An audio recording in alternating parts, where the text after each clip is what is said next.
بسم الله الرحمن الرحيم.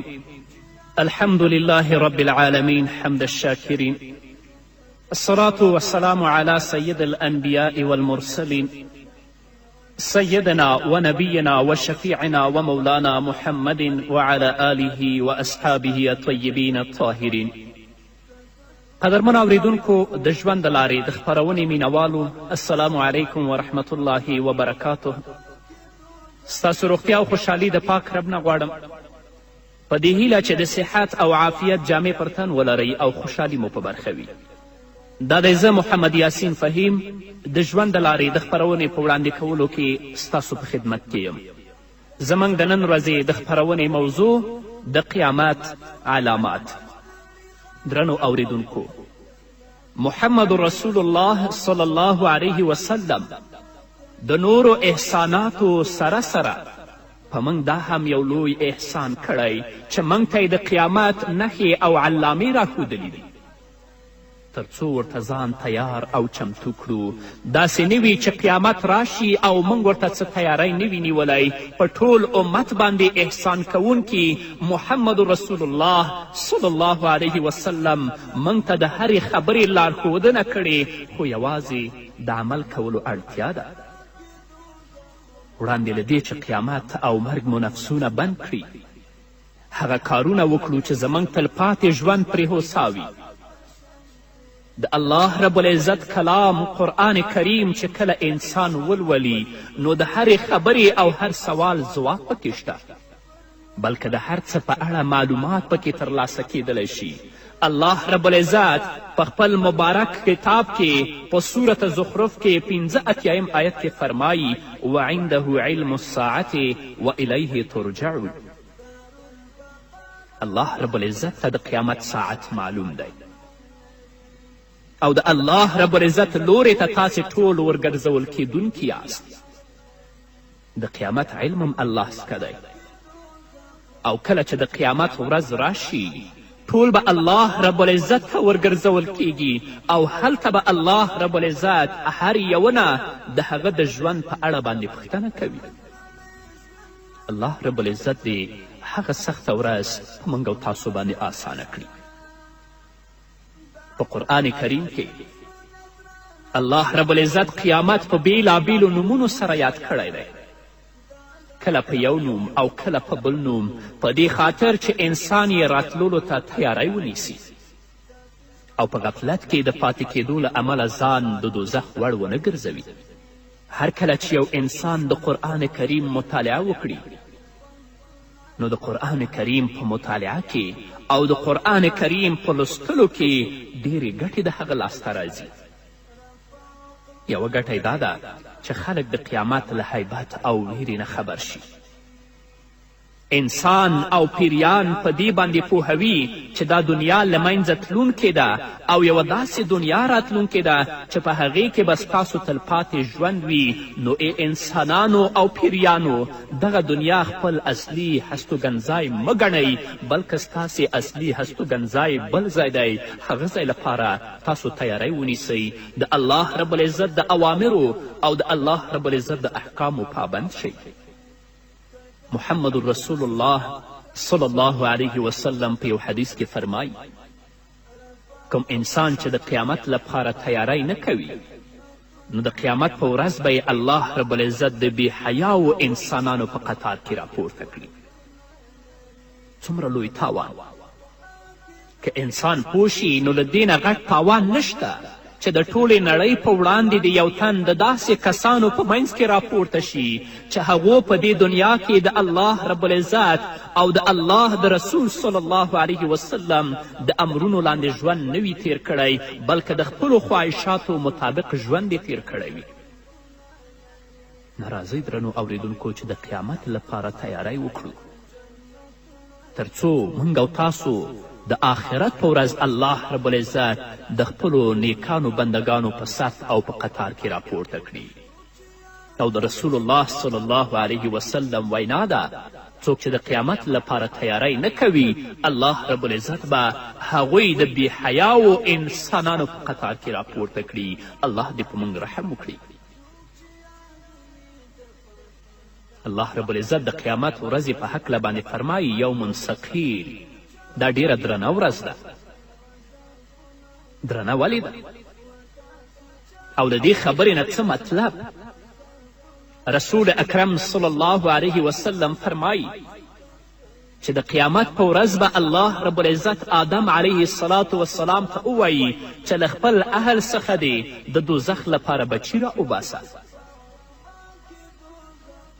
حضرت آدم علیه الصلاة والسلام به الله رب العزت ته ووایي له څو کسانو څخه څو کسان؟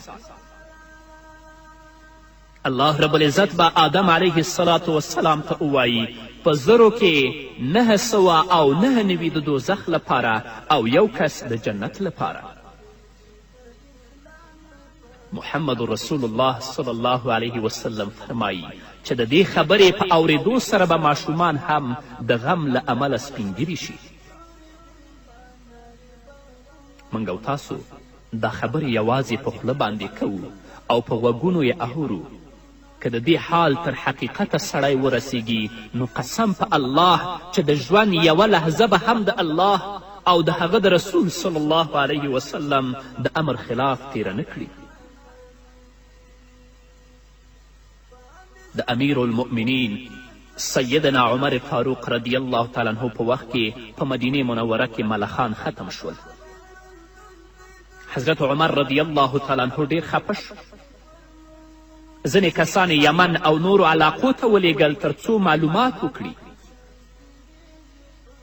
چې هلته هم ملخان ختم شوي او که پاتې دي. کوم کسان چې د یمن خواته تللي ول هغوی یو لپه ملخان راوړل او د حضرت عمر رضی الله تعالی عنه په وړاندې واچول. امیر المؤمنین سیدنا عمر فاروق رضی الله تعالی عنه خوشحاله شو او ویل قسم په الله چې ما د محمد رسول الله صلی الله علیه وسلم څخه اوریدلی ول چې قیامت ته نږدې به تر ټولو وړاندې ملخان ختم شي. ګورئ درنو اوریدونکو، مسلمانانو ورونو او خویندو، دا د قیامت یوه علامه وه چې په اصل کې ښکاره شوې هم نه وه. یوازې د عمر رضی الله تعالی عنه ګمان و چې ګوندې ملخان له منځه ولاړل، خو د عمر رضی الله تعالی عنه په څیر یو ستر شخصیت له امله په دومره فکر کې شو افسوس زموږ او ستاسو پر حال چې د قیامت سلګونه علامې مو د سترګو په وړاندې پوره پرتې دي خو څه فکر راسره نشته. الله دې زموږ او ستاسو پر حال رحم وکړي. الله دې موږ ته هدایت وکړي.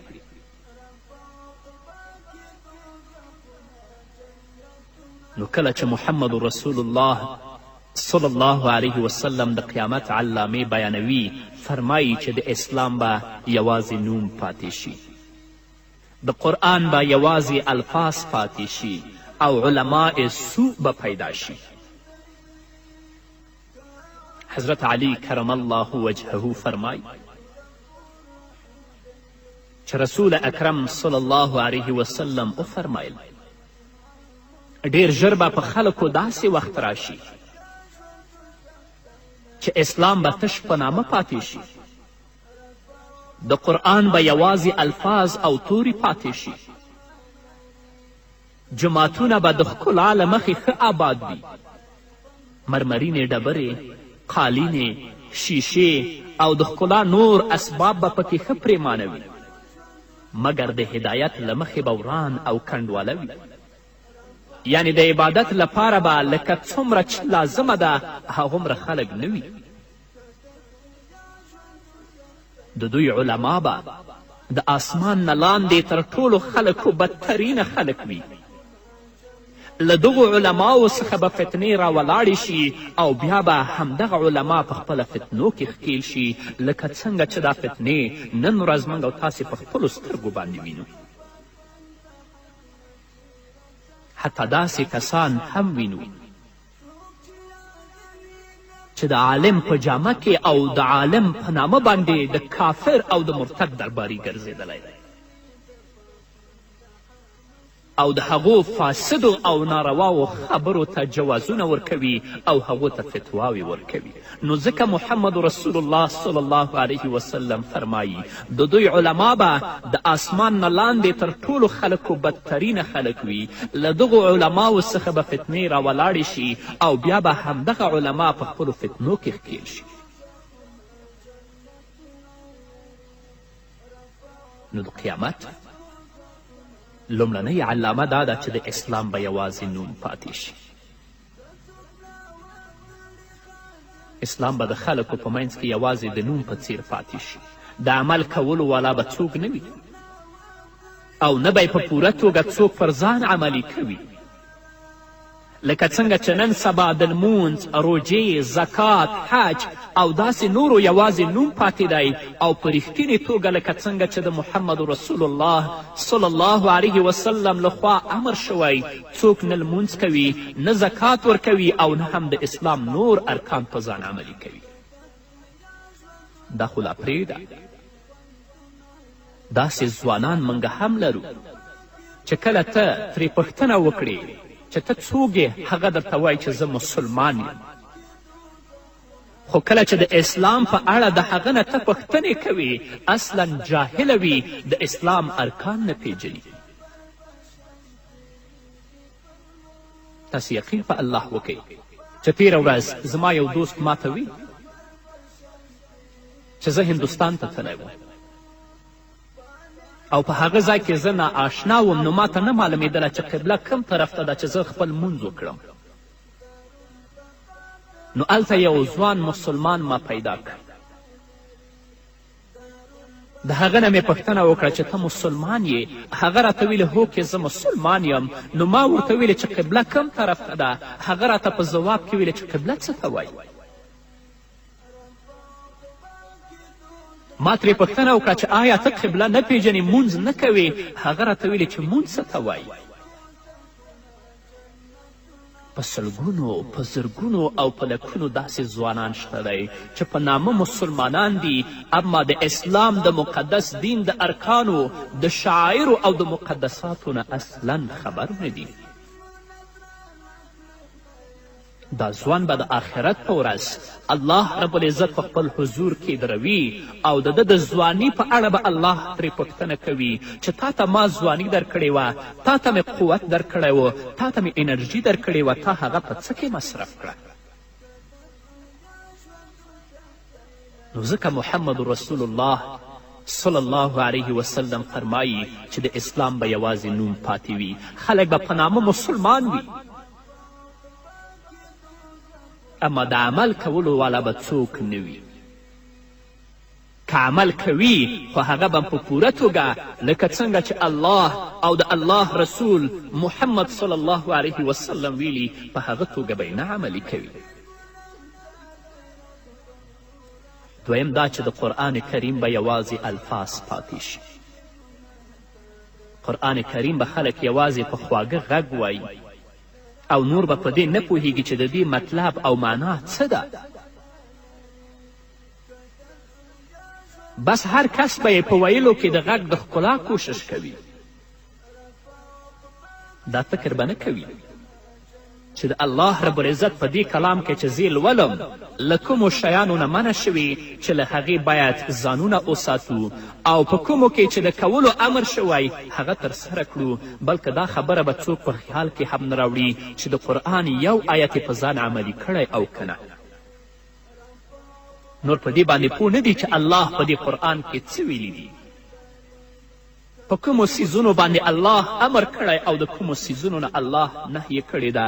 دا هغه قاریان دي چې محمد رسول الله صلی الله علیه وسلم د هغو په هکله باندې فرمایي رب قار یقرأ القرآن والقرآن یلعنه. ډېر قاریان داسې دي چې هغوی قرآن کریم لولي خو قرآن کریم په دوی باندې لعنت وایي.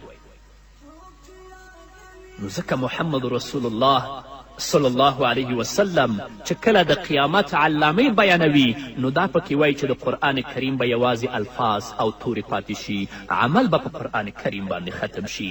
دا هغه څیزونه دي چې نن ورځې موږ او تاسو په خپلو سترګو باندې وینو. الله رب العزت دې موږ ته توفیق راکړي چې د قیامت لپاره تیاری وکړو تر څو الله هغه سخته ورځ په موږ او تاسو باندې اسانه کړي. په همدې هیله درنو اوریدونکو نور به واورو خو د یوې دمې نه وروسته. که د دنیا ژوند سختۍ لري خوندونه لري رب په عقبا کې دوزخونه جنتونه لري. که د دنیا ژوند سختۍ لري خوندونه لري رب په عقبا کې دوزخونه جنتونه لري رب په عقبا کې دوزخونه جنتونه لري. څوک چې یادوي د پاک بنده حق مسیر څخه څوک چې یادوي د پاک بنده حق مسیر. درنو اوریدونکو بیا هم زموږ سلامونه او نیکې هیلې ومنئ. رسول الله صلی الله علیه وسلم فرمایي جوماتونه به ښکلي شي. د جوماتونو د ښکلا لپاره به ډول ډول اسباب برابر شي. په دیوالونو کې به قیمتي ډبرې، شیشې او داسې نور قیمتي او ښکلي اسباب کارول شوي وي. په ځمکه به قیمتي فرشونه او قالینې غوړول شوي وي. د راحت او آرام لپاره به پکې زمینه برابره وي. لنډه دا چې د ښکلا څومره اسباب شتون ولري ټول به پکې کارول شوي وي خو له هدایته به بې برخې وي. په جوماتونو کې به خلک د دنیا خبرې اترې کوي. په جوماتونو کې به غیبتونه کوي. د مال او د دکانداري خبرې به په جوماتونو کې کوي. یو بل ته به په جوماتونو کې طعنې ورکوي. د جومات امام او مؤذن خو به جومات داسې ګڼي لکه خپل شخصي کور. تاسو یې اورئ درنو اوریدونکو دغه کار نن ورځ زموږ او ستاسو په ټولنه کې شتون لري که نه لري؟ حتی د نسوارو ځای هم جومات جوړ کړی وي چې په جومات کې نسوار وکه او په جومات کې بیرته توکه. الله دې په موږ رحم وکړي. حضرت انس رضی الله تعالی عنه فرمایي چې محمد رسول الله صلی الله علیه وسلم وفرمایل د قیامت له علامو څخه یوه علامه دا ده چې خلک به جوماتونه ښکلي کوي او په دې کار به فخر کوي. د ابوداود حدیث ده. که نن سبا وګورو نو همدغه حال دی. د ابن عباس رضی الله تعالی عنهما په روایت کې داسې راغلی دي چې نبی کریم صلی الله علیه وسلم وفرمایل لتزخرفنها کما زخرفت الیهود والنصارى. تاسو به خامخا جوماتونه د یهودو او نصاراو په څیر ښکلي جوړوئ. که جوماتونو ته وکتل شي نو هر ډول زړه راښکونکي شیان لکه عصري کړکۍ، ډول ډول لاسپیکرې، پکې ګروپونه، هواکش، با ارزښته فرشونه، قالینې او همدارنګه نور د آرام او راحت اسباب پکې شتون لري. د همدغو دنیوي شیانو په راتګ سره خلک دې ته مجبوره شوي چې د لمونځ له وخته پرته جوماتونه قلف کړي. که داسې ونه کړي نو مجبور دي چې د ساتنې لپاره یې څوکیدار وټاکي. درنو اوریدونکو نن سبا زموږ او ستاسو جوماتونه له دنیوي اسبابو څخه ډک او له لمونځ کوونکو څخه خالی دي. او کم لمونځ کوونکي چې وي هغه هم په جومات کې په دنیوي خبرو باندې بوخت دي.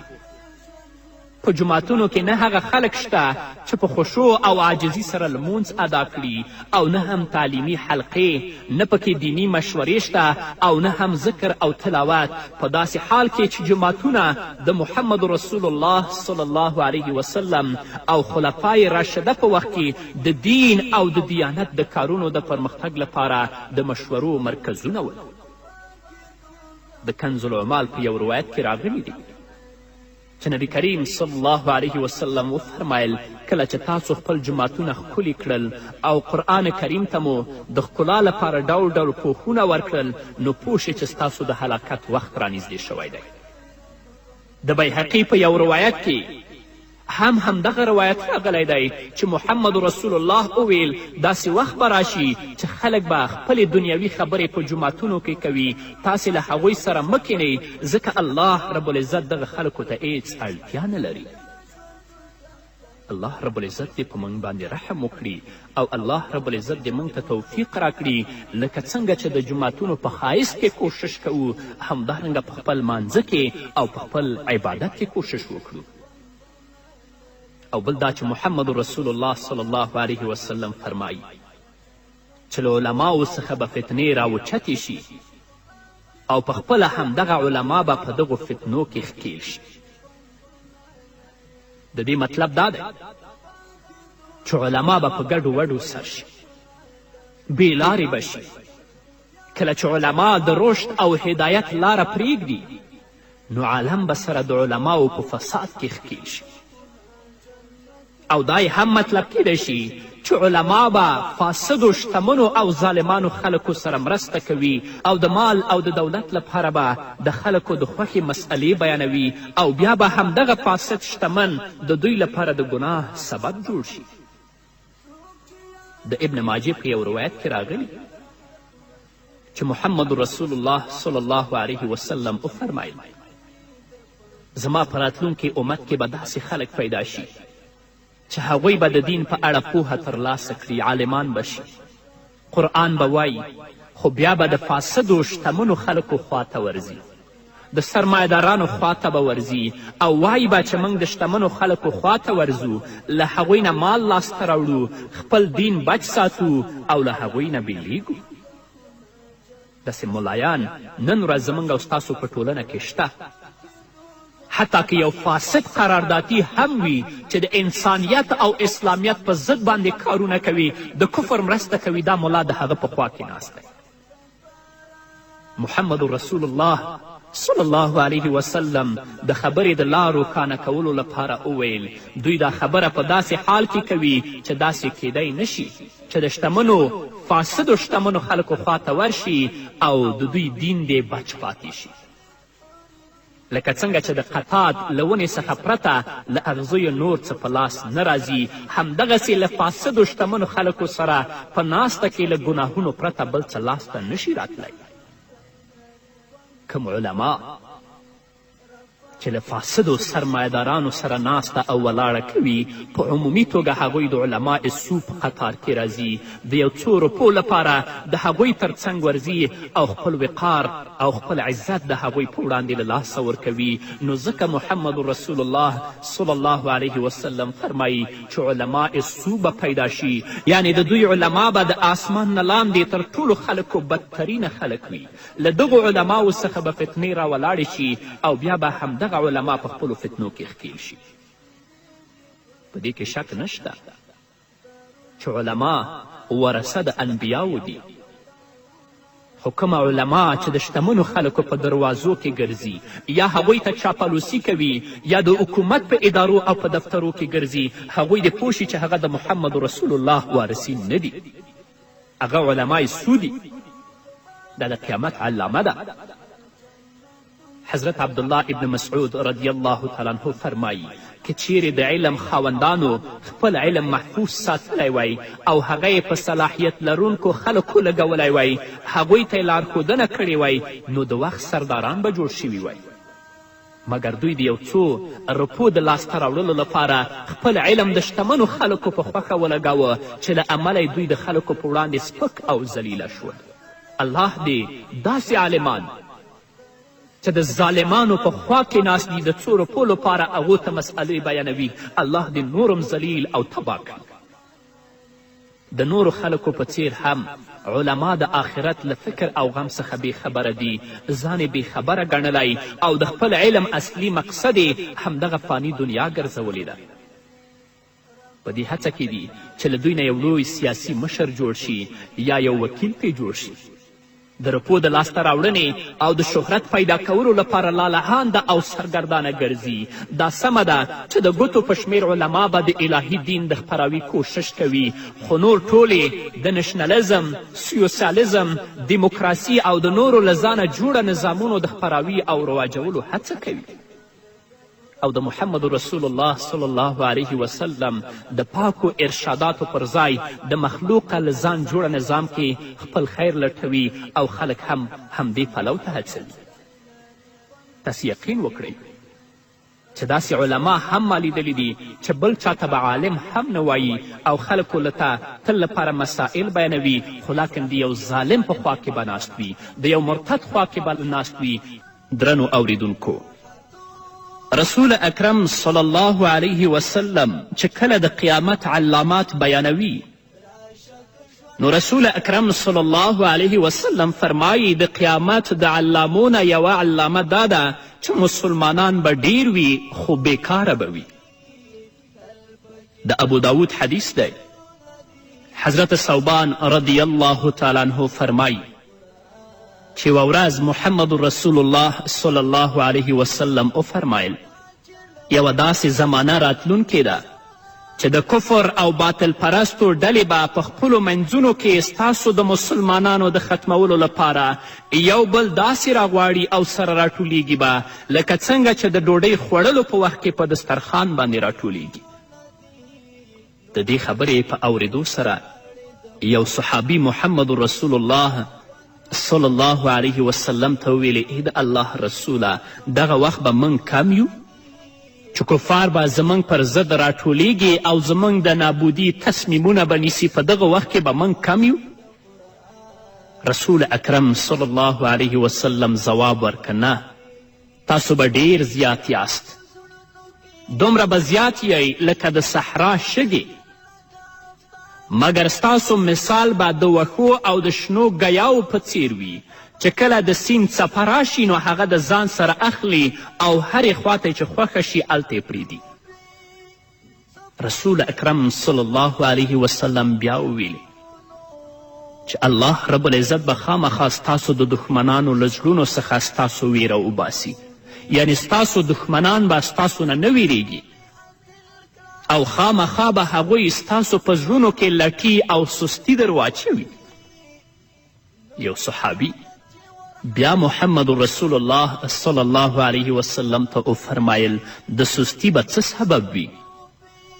رسول اکرم صلی الله علیه وسلم ځواب ورکه تاسو به له دنیا سره مینه کوئ او مرګ به بد ګڼئ، یعنی جهاد به نه کوئ د الله په لاره کې د مشرکینو او د منافقینو پر ضد، نو د هغو ویره به ستاسو په زړونو کې پرته وي، هغوی به ستاسو نه کله هم نه ویریږي.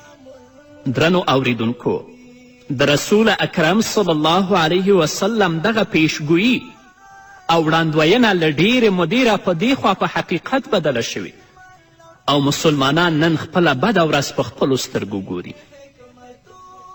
دا هم ګوري چې نه ورته څوک د عزت په سترګه ګوري او نه یې په دنیا کې پرې ژوند کول پیرزو دي.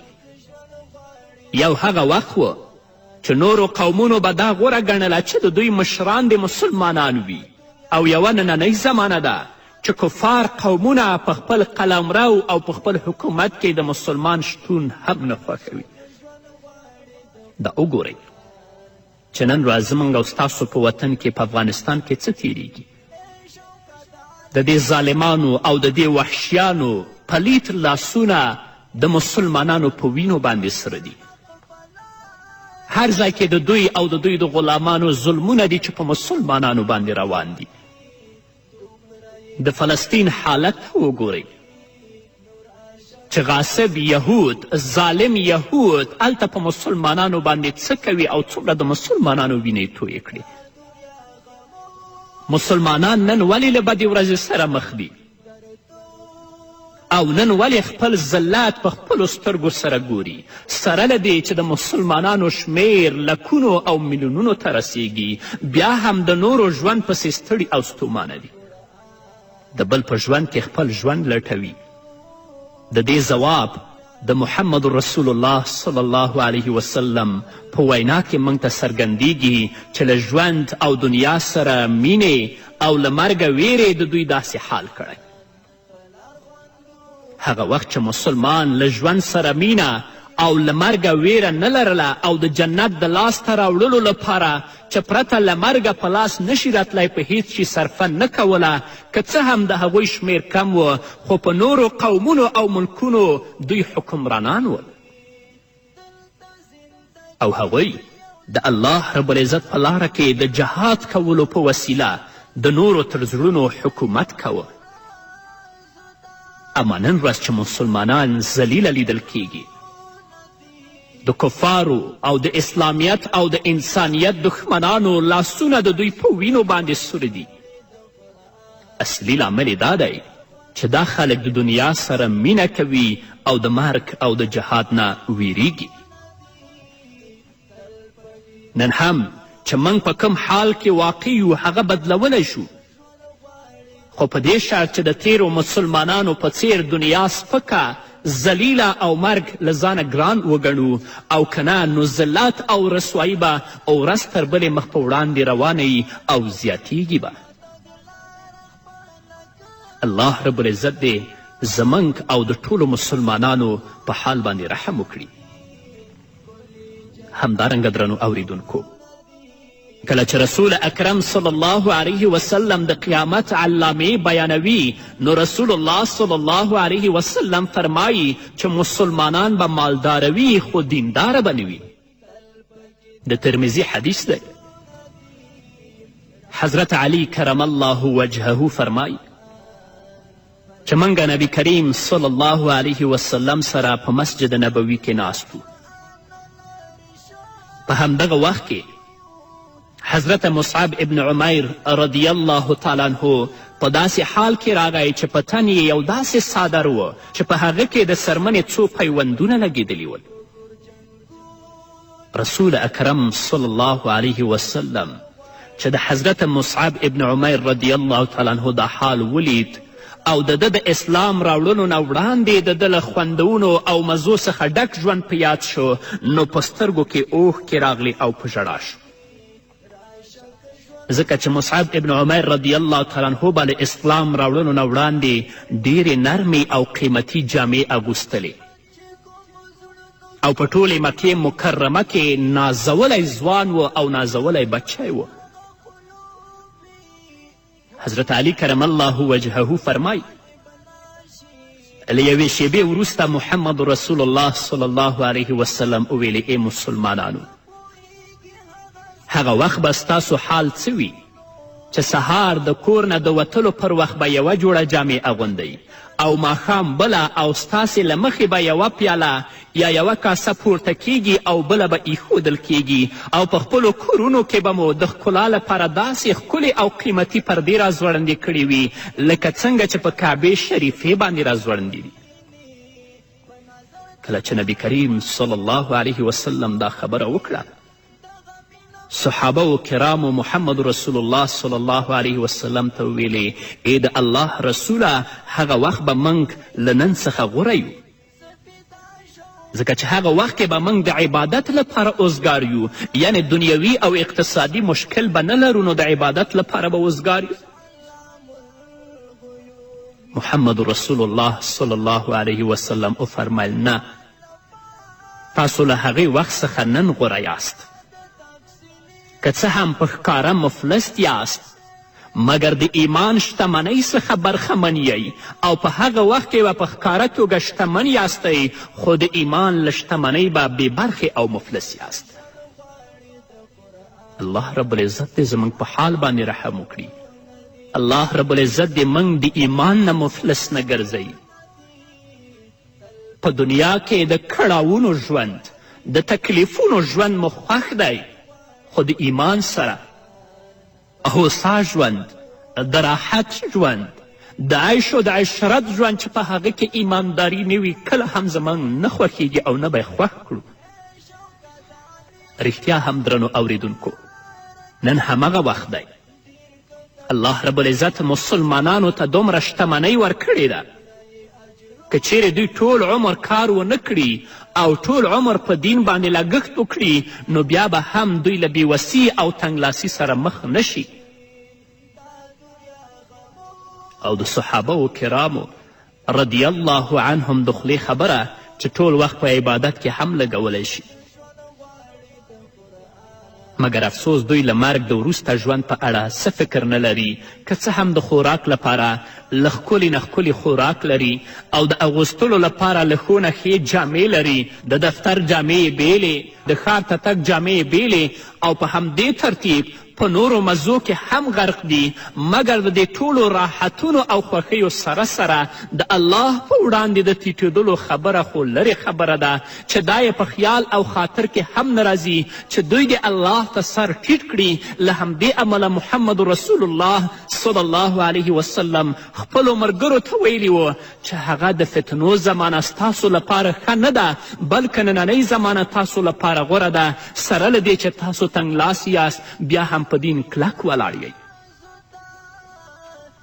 صحابه کرامو د راحت اسباب نه درلودل. د هغوی ژوند په ولږه په تنده او په تکلیف کې تیرېده خو سره د ایمان نه. هغوی په خپله هغه ژوند باندې خوښ ول. هغوی د دنیا راحتونه نه غوښتل. نن چې څومره شتمنۍ راغله څومره راحتونه راغلل څومره هوساینه راغله په همدغه اندازه موږ د الله نه لرې شو. الله دې زموږ په حال باندې او د نړۍ په ټولو مسلمانانو باندې رحم وکړي.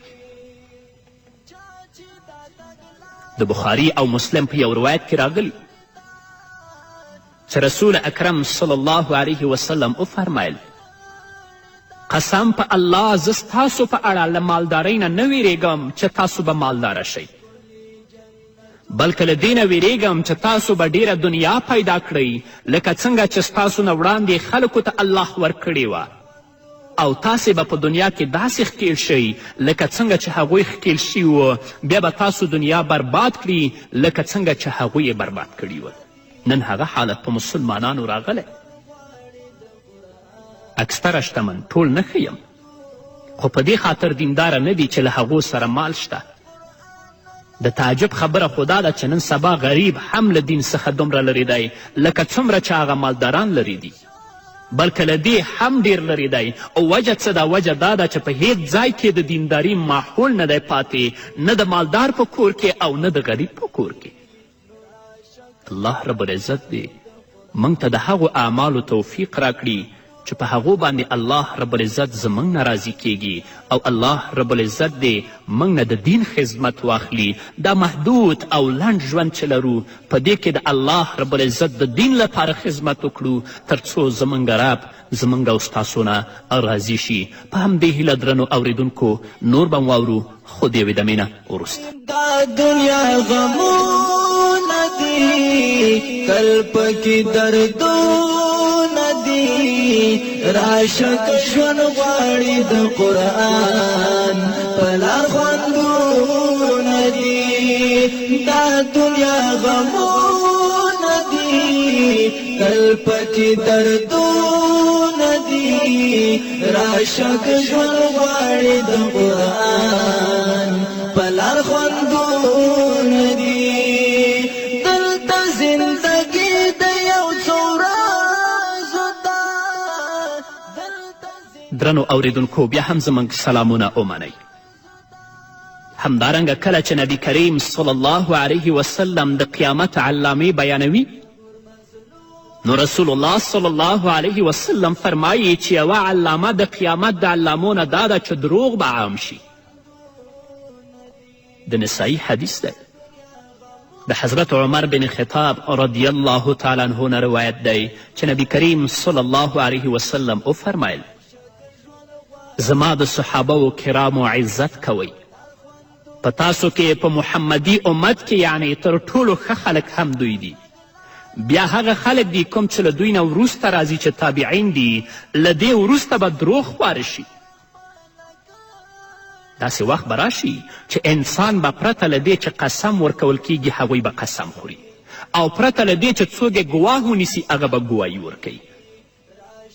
همدارنګه د مسلم شریف په یو روایت کې راځي چې نبی کریم صلی الله علیه وسلم وفرمیل له دې وروسته به داسې خلک راشي چې هغوی به چاغوالی خوښوي. او د بخاري او د مسلم په یو روایت کې راځي چې نبی کریم صلی الله علیه وسلم وفرمیل چې بیا به داسې خلک راشي چې د هغوی ګواهي به د هغوی له قسم نه وړاندېوالی کوي او قسم به یې له ګواهي نه وړاندېوالی کوي. د دې ټولو روایتونو څخه دا را په ګوته کیږي چې د تبع تابعینو نه وروسته به دروغ دومره عام او خواره شي چې په هره خبرې کې به پرته له کوم لامله په دروغو قسم خوړل کیږي. پرته له اړتیا د خبرو کولو مرض به دومره عام او ډیر شي او وړاندې له دې چې ته یې ګواه ونیسې هغه به د ګواهي لپاره لا ولاړ شي او وایي چې دا پیښه ماته هم معلومه ده او کله چې دغه پیښه کېدله زه هلته موجود وم دا په داسې حال کې دا خبرې کوي چې سره به له دې پیښې خبر هم نه وي. په دروغو قسم به دومره رواج او عام شي ګواهي به دا کوشش کوي چې له قسمه مخکې له خولې ووځي او قسم به دا کوشش کوي چې له ګواهي او شاهدي نه مخکې له خولې نه ووځي. د مشکات حدیث دی. حضرت عبدالله ابن مسعود رضی الله تعالی عنه فرمایي چې بې له شکه راتلونکې زمانه به داسې وي چې شیطان به د انسان په شکل کې خلکو ته راځي او دوی ته به د دروغو خبرې ورښیي. د دې له خبرو اورېدو سره به د خلکو په منځ کې بیلتون راشي. کله چې له دوی څخه یو کس د شیطان خبرې نورو خلکو ته کوي نو وایي به چې ما دغه خبرې له یو داسې کس څخه اورېدلې چې له رنګه یې پیژنم خو نوم یې نه راځي. هغه شیطانو په انساني شکل کې دې ته راغلی و دوی ته دروغ ویلي و تر څو د مسلمانانو او د کورنیو ترمنځ نفاق او شقاق خپور کړي. د رسول الله صلی الله علیه وسلم په یو حدیث کې دا هم راغلی و چې خلک به چاغوالی خوښوي. دا ځکه چې د آخرت په اړه به فکر د دوی له زړونو نه وتلی وي او په زړونو کې به د الله په وړاندې د ځواب ورکولو ویره نه وي. د همدې بېفکري له امله به بېدریغه غوړ شیان خوري چې له امله به یې چاغیږي. خوراک، څکاک او مال ټول به د ده د ژوند اصلي مقصد جوړ شي. آخرت به ترې هیر وي. د هغه د قیامت علامې دي چې نبی کریم صلی الله علیه وسلم د نن نه 1400 کاله مخکې موږ او تاسو ته بیان کړي دي خو نن یې موږ او تاسو یې په خپله سترګو باندې وینو. همدارنګه درنو اوریدونکو کله چې نبی کریم صلی الله علیه وسلم د قیامت علامې بیانوي نو فرمایي چې د قیامت د علامو نه یوه علامه دا ده چې علم به پورته کړی شي. د بخاري او د مسلم حدیث دی. حضرت عبدالله ابن مسعود رضی الله تعالی عنه فرمایي چې نبی کریم صلی الله علیه وسلم وفرمایل علم زده کړئ او نورو ته یې وښایئ. د اسلام فرایض زده کړئ او نورو ته یې وښایئ. قرآن په خپله ووایئ او نورو ته هم ووایئ ځکه زه یو انسان یم چې ستاسو له منځه تلونکی یم او علم به هم پورته کړی شي فتنې به ښکاره شي. تر دې چې په کومه معامله کې د دوو کسانو ترمنځ لانجه راشي نو پریکړه کوونکی کس به پیدا نه کړي چې د دې دوو کسانو ترمنځ پریکړه وکړي. علم به داسې پورته شي. د مشکات حدیث دی. حضرت عبدالله ابن عمر رضی الله تعالی عنهما فرمایي چې نبی کریم صلی الله علیه وسلم وفرمایل د خلکو له منځه به الله رب العزت علم په ناګهانه توګه نه پورته کوي بلکې د علماو پرله پسې مړینې له امله به الله رب العزت علم ختم کړي. تر دې چې الله رب العزت به یو عالم هم پرېنږدي او خلک به جاهلان خپل امیران او مشران وټاکي او له هغو نه به د خپلو مسائلو او معاملو په اړه پوښتنې کوي نو هغوی به پرته له علمه فتوا ورکوي. دوی به په خپله هم ګمراوي او خلک به هم ګمراه کړي. دا ټول هغه حالتونه دي درنو اوریدونکو چې نن ورځې موږ او تاسې په خپلو سترګو باندې وینو. نو راځئ چې د قیامت لپاره او د آخرت ورځې لپاره تیاری ونیسو تر څو زموږ رب هغه سخته او د ویرې ورځ په موږ او تاسو باندې اسانه کړي او الله هم په خپل فضل او رحم سره د دې فتنو نه وساتي. همدارنګه درنو اوریدونکو کله چې نبی کریم صلی الله علیه وسلم د قیامت علامې بیانوي نو رسول الله صلی الله علیه وسلم فرمایي چې د قیامت د علامو نه یوه علامه دا ده چې په عمر کې به بېبرکتي راشي. د ترمذي حدیث دی. حضرت انس رضی الله تعالی عنه فرمایي چې نبی کریم صلی الله علیه وسلم وفرمایل قیامت به تر هغه وخته قایم نشي تر څو چې عمر ژر ژر تیر نشي. بیا د دې خبرې تشریح محمد رسول الله صلی الله علیه وسلم وکړه چې یو کال به د یوې میاشتې په اندازه شي، یوه میاشت به د یوې اونۍ په اندازه شي، یوه اونۍ به د یوې ورځ په اندازه شي، یوه ورځ به د یو ساعت په اندازه شي او یو ساعت به داسې تیریږي لکه څنګه چې د اور سپرغي په پرله پسې توګه یو مړه کیږي. د وخت د ژر ژر تیریدلو نه مطلب څه دی؟ په دې اړه مختلف روایتونه دي. مشهوره داسې خویندې او داسې لورګانې شته دی چې هغوی د خپلو میندو په قدر او په عزت باندې نه پوهیږي، بلکه د خپل خوراکي توکي او څکاک لپاره اوبه هم په خپلو میندو باندې راغواړي. زورول، شکنځل کول، بدې او ردې خو لا تاسو پرېږدئ. نو محمد رسول الله صلی الله علیه وسلم فرمایي د قیامت د علامو نه یو علامه دا ده چې میندې به داسې لورګانې وزیږوي چې هغوی به په خپلو میندو او په خپلو مورګانو باندې امرونه کوي. دا هغه څه دي چې څوک په دې باندې سترګې نشي پټولی. همدارنګه رسول الله صلی الله علیه وسلم فرمایي بله علامه یې دا ده چې تاسو به داسې حالات وګورئ چې هغه خلک چې پښې لوڅي او بدن لوڅي ول سخت غریب ول، هغوی به په غرونو کې ګډې او بیزې څرولې، هغوی به جګ جګ کورونه جوړ کړي او په خپلو کورونو او بنګلو باندې به بیا فخر کوي. دا هم درنو اوریدونکو هغه څه دي چې نن ورځې موږ او تاسو په خپلو سترګو باندې وینو. هغو کسانو چې څو بیزې او څو ګډې به درلودلې هغه به په غرونو کې څرولې یا به خلکو ته اوبه ورکولې، سخت لاستنګي ول. نن په ښاریو کې دومره جګ جګ کورونه او مارکیټونه جوړ کړي دي چې په هغو باندې فخرونه هم کوي او د خپل ماتحت خلکو ته ډیر په بده سترګه باندې هم ګوري. دا هم هغه واقعیت ده چې په دې باندې څوک سترګې نشي پټولی. دا د حضرت عمر رضی الله تعالی عنه څخه روایت شوی حدیث و او د ابو هریره رضی الله تعالی عنه په روایت کې راځي چې محمد رسول الله صلی الله علیه وسلم وفرمایل کله چې تاسو پښې لوڅي، بدن لوڅي، کاڼه او ګونګیان خلک د ملک پادشاهان وګورئ نو هغه وخت به تاسو قیامت ته بیخي نږدې یاست. د جګو جګو کورونو جوړونکي او بیا په هغې باندې فخر کوونکي خلک په اوسني وخت کې شته. د داسې اولادونو زیږول چې مور او پلار باندې امرونه کوي په اوسني وخت کې پرته له شکه شتون لري. کم خلک چې شتمن دي هغوی خو لوړې لوړې بنګلې او کورونه جوړوي، مګر کوم خلک چې د نن لري او د سبا نه لري هغوی هم په خپله خیټه او اولاد او ځان باندې ظلم کوي، ځان قرضداره کوي خو د بنګلو جوړولو په فکر کې اخته دي چې په څه ډول هسکې او ښکلې بنګلې جوړې کړي. په کومو ځایونو کې چې د انسان د نورو اوصافو ستاینه او صفت کیږي هلته د هغه انسان ستاینه هم کیږي څوک چې د عمده کور، ښکلې حجرې، د ښکلي موټر او د ښکلي بنګلې خاوند وي. که څه هم پښې لوڅي او بدن لوڅي خلک به یا تر اوسه پادشاهان شوي وي او یا به نه وي، خو په راتلونکي کې به ضرور داسې خلک هم راشي ځکه چې رسول اکرم صلی الله علیه وسلم یې پیشګویي او وړاندوینه کړې ده. ولې داسې خلک ضرور شته کومو ته چې ګونګیان او کاڼه ویل سمه خبره ده، ځکه دوی نه د حق ویلو قابلیت لري او نه د حق اوریدلو صلاحیت لري.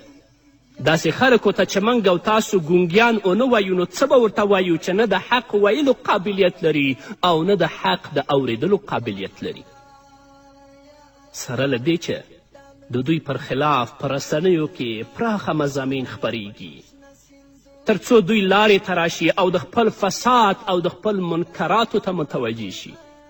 مګر که والی دی، که وزیر دی، که رئیس دی، که قاضي دی، د دې خلکو په خبرو باندې بلکل غوږ هم نه خوځوي او نه ورته څه اهمیت ورکوي.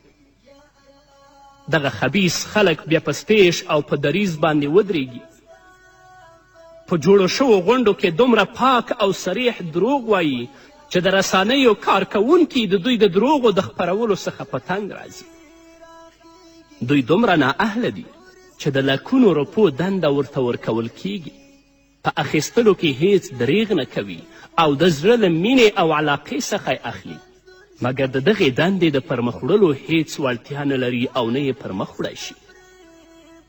په بخاري کې راځي چې یو اعرابي او یو بانډچي د محمد رسول الله صلی الله علیه وسلم په وړاندې حاضر شو او ویې د الله رسوله قیامت به کله راځي؟ رسول الله صلی الله علیه وسلم ځواب ورکړ کله چې امانت خیانت شو نو د قیامت انتظار کوه.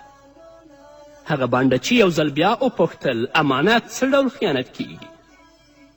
رسول الله صلی الله علیه وسلم ځواب ورکړ کله چې دندې نااهلو او ناوړو خلکو ته وسپارل شي لکه قیادت، صدارت، حکومت، وزارت، تدریس، امامت او خطابت او داسې نور. نو په دې وخت کې بیا تاسو د قیامت انتظار کوئ. د نبی کریم صلی الله علیه وسلم د دې مبارک کلام څخه دا راڅرګنده شوه چې د نالایقو حکمرانانو څخه پرته به په دندو ګمارل شوي نور خلک به هم نااهله وي. لکه څنګه چې نن سبا موږ او تاسې په موجوده حال کې ګورو ملحد، فاسق، فاجر، بخیل، بدکاره او بد اخلاقه خلک د لوړو څوکیو په دندو ګمارل شوي دي. دا هغه څه دي چې په دې باندې څوک سترګې نشي پټولی او په خپلو سترګو یې موږ او تاسې وینو. د پارلمان او د ملي شورا غړي اکثره دومره نااهله دي چې د یوې وړې خبرې لپاره په اونیو بحثونه کوي خو بیا هم یوې ښې پایلې ته نشي رسیدی. هغه خلک هوښیار او معزز ګڼل کیږي چې هغه شتمن وي او هغه مالداره وي. لکن د دې نااهلو فعالیتونه او کړنې ځینې وخت له رسنیو څخه خپریږي نو خلکو ته معلومات په لاس ورځي چې د ننني عصر د مخورو خلکو بدې کړنې تر کومې درجې پورته شوي دي. په همدې اړه د رسول الله صلی الله علیه وسلم مبارک کلام دی فرمایي لا تقوم الساعة حتی یکون اسعد الناس بالدنیا لکع ابن لکع. قیامت به تر هغه وخته پورې قایم نشي تر څو چې د دنیا ډیره برخه داسې خلکو ته ورنه کول شي چې هغه به پخپله هم دله او د اوس وي او پلار به هم همداسې وي. په دغه وخت کې به څه ناڅه نیک خلک هم موجود وي او ډیر ژر به دنیا ته صادق خلک راشي. د دغه وخت په انسانانو کې د لوړو اخلاقو لرونکي انسانان ډیر کم دي او هغه وخت دی چې په اړه د بخاري شریف په روایت کې راغلی دي رسول الله صلی الله علیه وسلم فرمایي یذهب الصالحون الاول فالاول ويبقي حفالة كحفالة الشعير او التمر لا يباليهم الله بالة. نیک او صالح خلک به پرله پسې ختم شي، بیکاره خلک به پاتې شي. داسې خلک به پاتې شي لکه د خرما یا د اوربشو پوټکي او بوس. الله رب العزت به د داسې خلکو هیڅ پروا نه کوي. د ترمذي شریف په یو روایت کې راځي چې محمد رسول الله صلی الله علیه وسلم وفرمایل قیامت تر هغه وخته پورې نه راځي تر څو چې تاسو خپل امام او پادشاه قتل نه کړئ، تورې روانخلئ او د تورو په وسیله په خپلو منځونو کې ونه جنګیږئ او د دنیا وارثان شریر او شر اچونکي خلک نشي. د هغه څیزونه دي درنو اوریدونکو چې نن ورځې موږ او تاسې په خپلو سترګو باندې وینو. الله رب العزت دې زموږ او ستاسو په حال باندې رحم وکړي. همدارنګه محمد رسول الله صلی الله علیه وسلم فرمایي د قیامت د علامو څخه یوه علامه دا ده چې داسې خلک به پیدا شي چې په ښکاره به دوستي کوي او په پټه به دښمني کوي. امام احمد رحمه الله په خپل مسند کې له حضرت معاذ بن جبل رضی الله تعالی عنه څخه روایت کړی. هغه فرمایي چې نبی کریم صلی الله علیه وسلم وفرمایل په آخره زمانه کې به داسې خلک را پیدا شي چې په ښکاره به ورونه وي خو په باطل کې به دښمنان وي. چا ترې پوښتنه وکړه ای د الله رسوله داسې به ولې کیږي؟ نبی کریم صلی الله علیه وسلم ځواب ورکړ ځینې به له ځینې نورو څخه طمع لري او ځینې به له ځینو څخه ویره لري، نو له همدې امله به مخامخ دوستان وي او مخ په شا به دښمنان وي. دغه کار نن سبا عام او ډیر شوی دی. مخامخ به له یو بل څخه ځانونه زاروي او د دوستي اظهار به کوي، خو څنګه چې پناه شي نو بیا یې له هغه نه سخت دښمن بل څوک نه وي او هغه پسې بدې ردې وایي. وجه هم نبی کریم صلی الله علیه وسلم وښودله چې د خپلې کومې اړتیا د پوره کولو په غرض به د ده ستاینه او صفت او دوستی کوي په داسې حال کې چې په زړه کې به له همدغه کس سره سخته کینه او دښمني لري. د دغه ناوړه حرکت دوهم سبب یې داسې وښود چې د ویرې له امله به د هغه ستاینه کوي، د هغه د اقتدار او وحشت له امله به د هغه ستاینه او دوستی کوي، په داسې حال کې چې زړه یې د همدغه انسان له بدیو او کینې نه ډک دی او همدغه انسان ته به په سینه کې اور بلوي. دا محمد رسول الله صلی الله علیه وسلم د نن نه 1400 کاله مخکې موږ ته ویلي دي او د هغه څه دي چې نن ورځې موږ او تاسې په خپلو سترګو باندې وینو. الله رب العزت دې موږ ته د نیکو اعمالو توفیق راکړي، هغه اعمال چې د الله رب العزت او د محمد رسول الله صلی الله علیه وسلم د رضا او د خوښي سبب ګرځي او د دې آخر زمان د فتنو نه د الله رب العزت موږ او تاسې په خپل حفظ و امان کې وساتي. په همدې هیله درنو اوریدونکو نور به واورو خو د یوې دمې نه وروسته. د لوی ځمکې اسمانونه شنه سیندونه جګ جګ غرونه دا خو ټوله ستا پیدا دي یا الله یا الله دا خو ټوله ستا پیدا دي یا الله یا الله. درنو اوریدونکو بیا هم زموږ سلامونه ومنئ.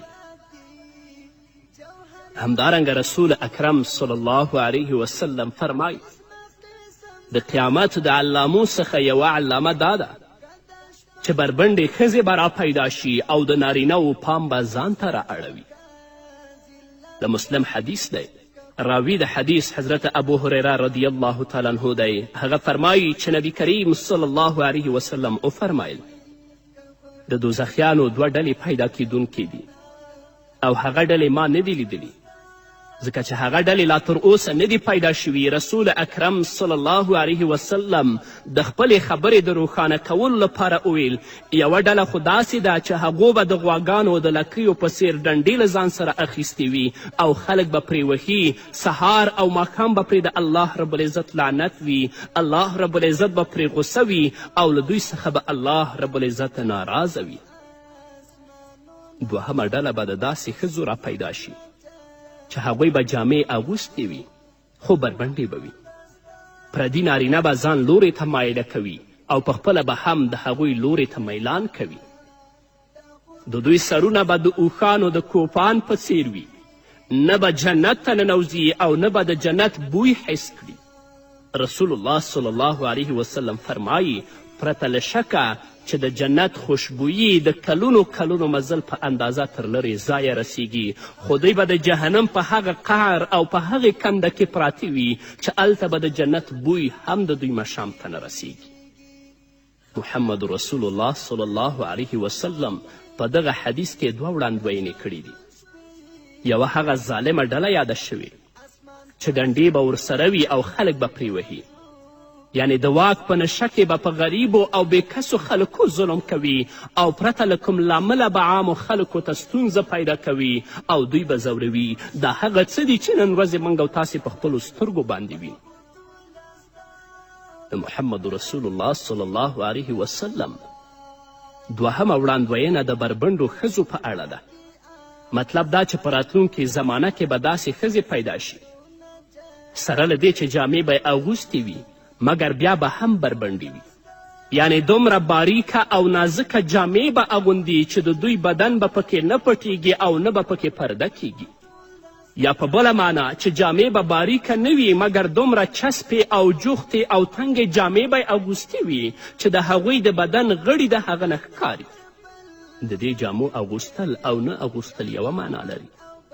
نن سبا خو د جوختو او تنګو جامو سره سره د بدن همرنګه او غنمرنګه جامې هم د فیشن یوه برخه جوړه شوې چې حتی د دې جامو او د وجود د پوستکي د رنګ تشخیص او تفکیک هم نه کیږي.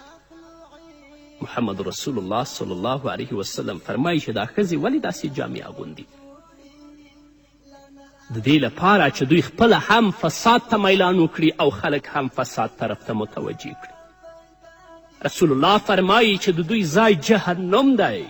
د جنت بوی به هم د دې پوزو ته ونه رسیږي. خویندو او میندو د الله نه وویرېږئ، جامې سمې کړئ.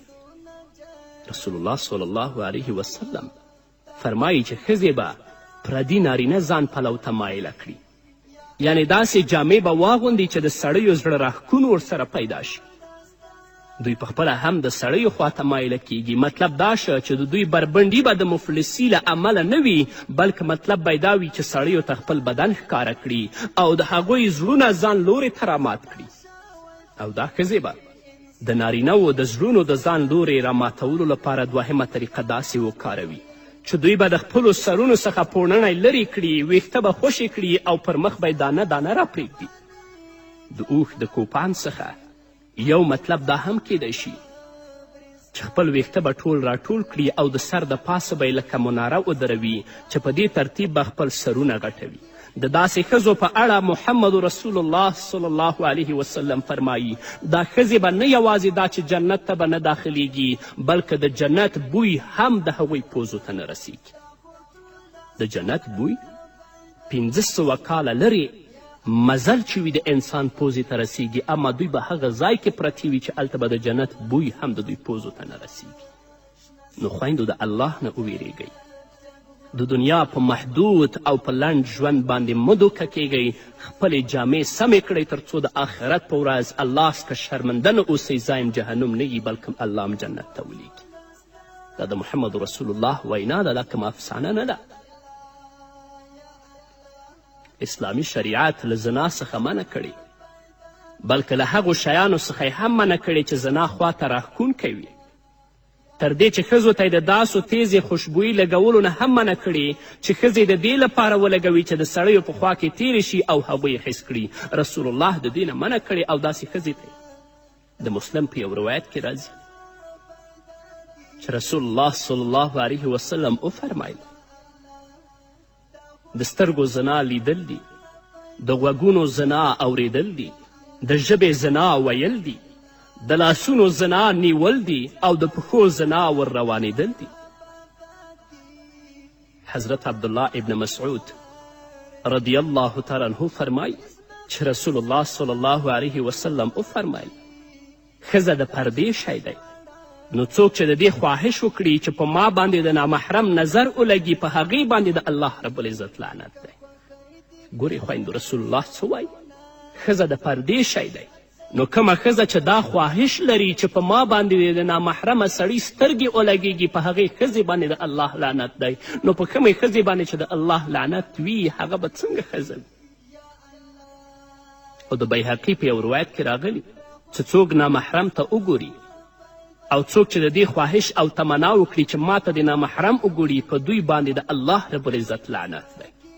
یعنې کومه نارینه چې نامحرمې ښځې ته ګوري په دې نارینه باندې د الله رب العزت لعنت دی، او کومه زنانه چې دا هیله او تمنا لري چې ما ته د نامحرم وګوري او د هغو سترګې دې په ما باندې ولګیږي په دې ښځه باندې هم د الله رب العزت لعنت دی. او امام احمد رحمه الله په خپل مسند کې د حضرت ابو امامه رضی الله تعالی عنه په روایت سره د نبی کریم صلی الله علیه وسلم یو حدیث ذکر کړی. هغه فرمایي چې رسول الله صلی الله علیه وسلم وفرمیل د کوم مسلمان چې بې اختیاره یو ځل د کمې ښځې په حسن سترګې ولګیږي پرته له قصده، خو بیا هغه د خپلې سترګې د الله رب العزت له ویرې نه پټې کړي، بیا ورته نه ګوري، نو الله رب العزت به د دې کار په بدل کې دته داسې عبادت ورنصیب کړي چې حلاوت او خوږوالی به محسوس کړي. نن په اتفاقي ډول باندې پرېږده په قصدي ډول باندې نامحرمو ته کتل کیږي او د هغو نه خوند اخیستل کیږي. الله رب العزت دې زموږ په حال باندې رحم وکړي. ډېر د فتنو په زمانې کې ژوند کوو. الله رب العزت دې د دې آخر زمان د فتنو نه موږ په خپل حفظ و امان کې وساتي. او خویندو ته بیا هم زما دا توصیه ده چې خپلو جامو ته متوجه شئ، د الله نه وویرېږئ، ځان د جهنم لرګي مه ګرځوئ چې هلته وسوځېږئ، بلکې نیک اعمال ترسره کړئ.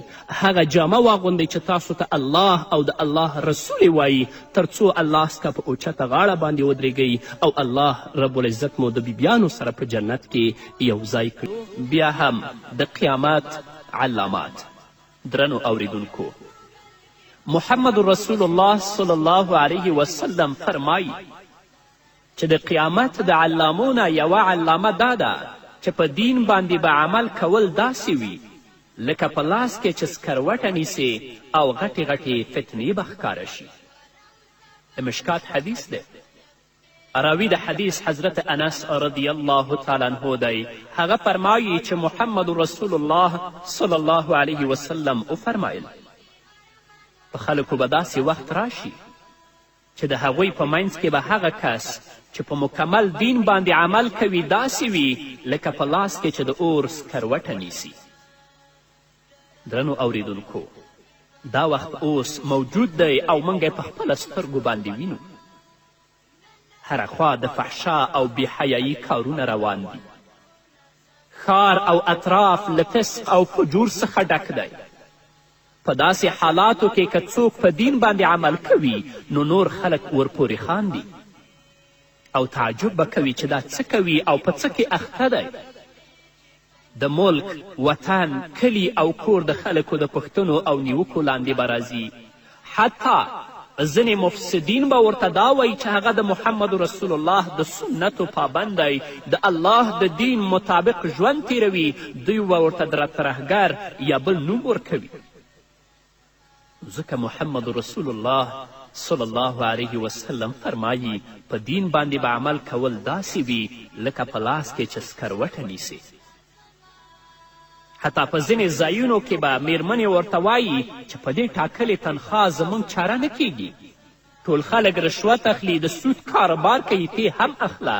له ځان نه دې راته متقي او پرهیزګار انسان جوړ کړی. ملګري به ورپورې خاندي او وایي به دا وګورئ ږیره یې پریښې ده او له ځانه یې راته ملا جوړ کړی دی.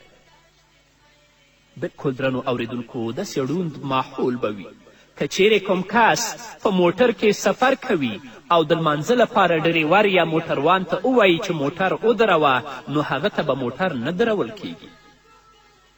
خو که چیرې د کم کس دنیوي مشکل پیښ شي او یا هم څه نقصان وکړي نو په داسې حالاتو کې د ټول خدمت او همدردي ته حاضر او تیار وي. نن سبا په دین باندې عمل کول له ټولې نړۍ سره جنګ ته غاړه ورکول دي. له سکروټې نه مراد دا دی که څوک د الله رب العزت نافرمانی کوي او ستا پرې زور نه رسی او څه ورته ویلی نشي نو له ډیره غمه به دې له سترګو نه اوښکې روانې وي. نن ورځ دغه منکرات، دغه فجایع په خپلو سترګو باندې وینو، خو دا قدرت نه لرو چې د دې منکراتو او فجایعو مخنیوی وکړو. نو له ډیره درده او له ډیره غمه به زموږ زړه او زموږ سترګې جاړي، اوښکې به ترې روانې وي. که په دین باندې عمل کوي نو د هر چا بدې خبرې به اورې، ټول به خفه کوي، د دین د ساتلو لپاره به تاوان کوي. که دا ټول کارونه دې وکړل نو بیا به ته دینداره شي. خو ډیر غوره او نیکبخته خلک همغه دي له چا سره چې یوازې د الله رب العزت د خوښي او رضا غم او خیال دی، او همغه خلک غوره دي چې له دنیا نه یې مخ اړولی دی، د چا پروا نه لري. الله رب العزت دې د دې فتنو په دور کې په موږ باندې رحم وکړي. الله رب العزت دې موږ د قرآن او د سنتو پابند ولري او د دې فتنو نه دې موږ او تاسو په خپل حفظ و امان کې وساتي. د دین د درد پیدا کولو او د بددینی له فضا څخه د وتلو د قوت ترلاسه کولو لپاره هڅې وکړئ او د دیندارو خلکو سره په مجلسونو کې ناسته ډیره اړینه ده. کوشش وکړئ چې په هغو مجلسونو کې او هغو کسانو سره کینئ چې هغه دینداره وي او هلته د دین خبرې اترې کیږي. کله چې یو انسان د بېدیني له ماحول څخه معصیت او ګناه اختیارولی شي نو نیکي فضا ته په رسېدو سره نیک عمله هم جوړېدلی شي چې نیکانو سره کینی په هغه مجلسونو کې چې هلته د نیکي خبرې کیږي. الله رب العزت به یې نیکبخته کړي، ځکه دواړه مجلسونه په انسان باندې خامخا تاثیر لري. که چیرې د کوم لامل له امله له متقیانو خلکو نه لرې یاست نو له بېدینه خلکو د فاسدو خلکو نه هم ځان لرې وساتئ، ځکه خو محمد رسول الله صلی الله علیه وسلم فرمایلی دي ډیر ژر به داسې وخت راشي چې له مسلمان سره به تر ټولو غوره مال د هغه څو اوزې وي دغه اوزې به له ځان سره واخلي او د غرونو لوړو څوکو او ځنګلونو ته به ولاړ شي او چې په خپلو اوزو سره د غرو په څوکو او همدارنګه په ځنګلونو کې ژوند کوي د فتنو نه به ځان ساتي او خپل دین به مخکې بیایي همدارنګه د بخاري او د مسلم په بل حدیث کې راځي چې رسول اکرم صلی الله علیه وسلم فرمایلی دي په نږدې راتلونکي کې به فتنې را پیدا شي په دغه وخت کې به ناست کس له ولاړ څخه غوره وي ځکه ناست کس د ولاړ کس په پرتله له فتنو بچ وي ولاړ کس به له روان کس څخه غوره وي او روان کس به له منډه وهونکي کس نه غوره وي کم کس چې فتنور وي فتنو ته له ورایه ګوري او یا یې اوري په فتنه کې به ښکیل شي نو په همدې خاطر په هغه وخت کې چې هر چاته د پناه او ژغورنې هر ځای په لاس ورشي هلته دې پناه واخلي او د فتنو نه دې وتښتي د فتنو په وخت کې ځان د الله رب العزت په ذکر کې مشغولول ډیره درجه لري درنو اوریدونکو مسلمانانو ورونو او خویندو موږ او تاسې په داسې زمانه کې ژوند کوو چې فتنې هر طرف نه راخورېږي او راوریږي الله رب العزت دې موږ ته د نیکو اعمالو توفیق راکړي الله رب العزت دې موږ په هغه لار باندې روان کړي چې الله زموږ نه راضي کیږي او د دې فتنو نه الله رب العزت په خپل حفظ و امان کې ساتي حضرت معقل بن یسار رضی الله تعالی عنه فرمایي چې محمد رسول الله صلی الله علیه وسلم وفرمایل د قتل په زمانه کې عبادت کول زما خواته د هجرت کولو برابر دی قتل زمانه هم د فتنې زمانه ده نو که څوک په دې وخت کې د الله رب العزت د دین پابند شي او د الله رب العزت عبادت کوي الله رب العزت به هغه ته دومره اجر ورکوي لکه چې محمد رسول الله صلی الله علیه وسلم خواته هجرت کړی بل دا چې درنو اوریدونکو کفر به عام او آسانه شي دا هم د قیامت د علامو نه یوه علامه ده د مسلم حدیث دی راوی د حدیث حضرت ابو هریره رضی الله تعالی عنه دی هغه فرمایي چې محمد رسول الله وفرمایل د تورې شپې په څیر د راتلونکو تورو فتنو څخه وړاندې د نیک عمل په کولو کې تادي او چالاکي وکړئ داسې وخت به راشي چې سهار به یو کس مسلمان وي او ماښام به کافر وي ماښام به مسلمان وي خو سهار ته به کافر وي د لږ دولت لپاره به خپل دین وپلوري دغه حالات درنو اوریدونکو نن ورځ موږ په خپلو سترګو باندې وینو چې د پیسو او د دولت په مقابل کې خلک د محمد رسول الله صلی الله علیه وسلم له دین نه تیریږي د کفر غلامي ته غاړه ږدي د دې لپاره چې پیسې لاسته راوړي حتی د مسلمانانو په وینو باندې چې د دوی لاسونه هم سره کیږي د ده پروا نه لري نو دا د قیامت د علامو نه یوه علامه ده چې نبی کریم صلی الله علیه وسلم فرمایي کفر به عام او آسانه شي داسې وخت به راشي چې یو کس به سهار کې مسلمان وي خو ماښام کې به کافر وي ماښام به مسلمان وي خو سهار ته به کافر وي الله رب العزت دې په موږ او تاسو باندې خپل فضل او رحم او کرم وکړي د دې آخر زمان د فتنو نه دې الله رب العزت موږ په خپل حفظ و امان کې وساتي کله چې فتنې ډیرې او عامې شي نو په داسې حالاتو کې انسان د نیکو عملونو په کولو کې ډیرې ستونزې محسوسوي او په دین باندې تګ او عمل کول ورته سخت او ناشونی ښکاري او همدارنګه په داسې حالاتو کې د ایمان ساتل له ډیر خطر سره مخامخ وي لکه نن ورځ چې دا حالات ټول موږ او تاسو په سترګو باندې وینو اگر که محمد رسول الله صلی الله علیه وسلم د دې پیشګویي او وړاندوینه د نن نه 1400 کاله مخکې کړې ده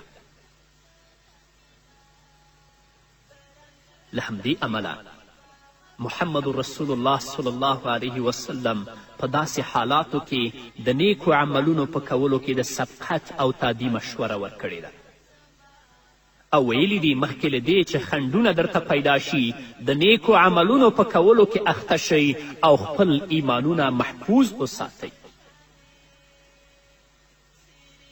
د فساد په وخت کې د فتنې په وخت کې چې خلک وینې په منکراتو باندې او په فساد باندې گرفتاره دي ته هغو سره ګډون مه کوه، هغو سره په هغې لار باندې مه ځه، بلکې ته د الله رب العزت د اوامرو او د احکامو پابند شه، الله ته متوجه شه، د الله نه ویرېږه تر څو په دې سختو حالاتو کې او په نازکو حالاتو کې د فتنې په حالاتو کې الله رب العزت تا په خپل حفظ و امان کې وساتي، لکه څنګه چې هغه کسان په فساد باندې روان دي او د فساد په مجلسونو کې ګډون کوي خپله مفسدین دي، تباه او هلاک دي چې هغو سره ته تباه نشي.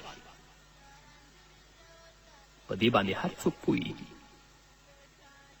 چې کومه مجلس د الله لپاره دی او په هغه مجلس باندې یا په هغو خبرو باندې الله او د الله رسول راضي کیږي او په کومه مجلس کې الله خفه کیږي د الله رسول صلی الله علیه وسلم خفه کیږي او د الله د غضب او د لعنت لامل ګرځي.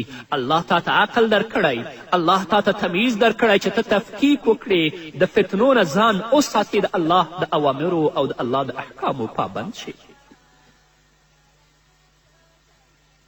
ځکه محمد رسول الله صلی الله علیه وسلم په داسې حالاتو کې د نیکو عملونو په کولو کې د سبقت او تادی مشوره ورکړي او ویلی دي مخکې له دې چې خنډونه درته پیدا شي د نیکو عملونو په کولو کې اخته شئ او خپل ایمانونه محفوظ وساتئ، ځکه الله مه کړه چې په فتنو کې د ښکېلېدو له امله د نیکو عملونو څخه بې برخې پاتې نشئ. دا ډیره له فتنو څخه ډکه زمانه ده، له هرې خوا څخه به ستاسو دولتي مشران ستاسو د بربادي او ستاسو په فساد کې د غورځولو کوشش کوي. د لږې دنیا په بدل کې به د خپل دین د خرابولو کوشش کوي. دا ټول حالات په سترګو وینو. یو مړوکی مثال یې دا ده چې په محکمه او په عدالت کې به د دروغو قسم خوړل د خلکو دنده ګرځېدلې وي، د یو څو روپو لپاره به خلک په دروغو قسمونه کوي. او حال دا چې محمد رسول الله صلی الله علیه وسلم فرمایي څوک چې د دروغو په قسم سره د خلکو مال لاسته راوړي او په هغې باندې قسم وخوري، په هغه باندې جنت حرام او جهنم پرې واجب دی. نن ورځ څه حالات روان دي په دې ټولنه کې، په کومو بدبختیو کې موږ او تاسو اخته یو. حرام مال ته خو اصلا څوک حرام نه وایي، بلکې پیسې دي چې د هر طرف نه وي، که هغه د دروغو په قسم باندې لاسته راځي یا په رشوت سره لاسته راځي یا په سود سره لاسته راځي، خو پیسې دي وي. الله دې په موږ رحم وکړي، الله دې په خپل حفظ و امان کې موږ او تاسې وساتي او د دې فتنو نه دې الله موږ او تاسو بچ کړي. په همدې هیله درنو اورېدونکو نور به واورو خو د یوې دمې نه وروسته.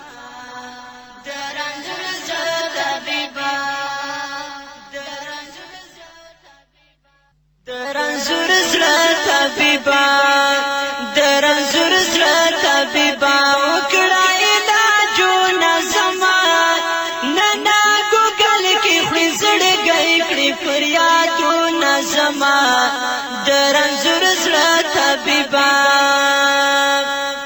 د رنځور زړه طبیبه وکړه علاجونه زما. درنو اوریدونکو بیا هم زموږ سلامونه ومنئ. همدارنګه کله چې رسول اکرم صلی الله علیه وسلم د قیامت علامې بیانوي نو نبی کریم صلی الله علیه وسلم فرمایي چې د قیامت له علامو نه یو علامه دا ده چې له اسلام سره به خلک نه آشنا شي. مسلم حدیث دی. حضرت ابو هریره رضی الله تعالی عنه فرمایي چې محمد رسول الله صلی الله علیه وسلم وفرمایل اسلام په لومړیو کې د ناشنایي په حالت کې راښکاره شوی و. اسلام په لومړیو کې د ناآشنایي په حالت کې راښکاره شوی و. چې ځینې خلکو ترې منډې وهلې او ځینې خلکو پرې عمل کوه او ډیر ژر به بیرته نااشنا او یوازې شي. داسې نااشنا او یوازې لکه څرنګه چې په لومړیو کې و. ډیر کم خلک به وي چې په اسلام باندې عمل کوي، یعنی په 100 کې به یو کس په اسلام باندې عمل کوي. محمد رسول الله صلی الله علیه وسلم بیا وفرمایل د هغو خلکو لپاره د خوښي زیری دی چې په اسلام باندې د عمل کولو له امله په نااشنا خلکو کې شمار شي.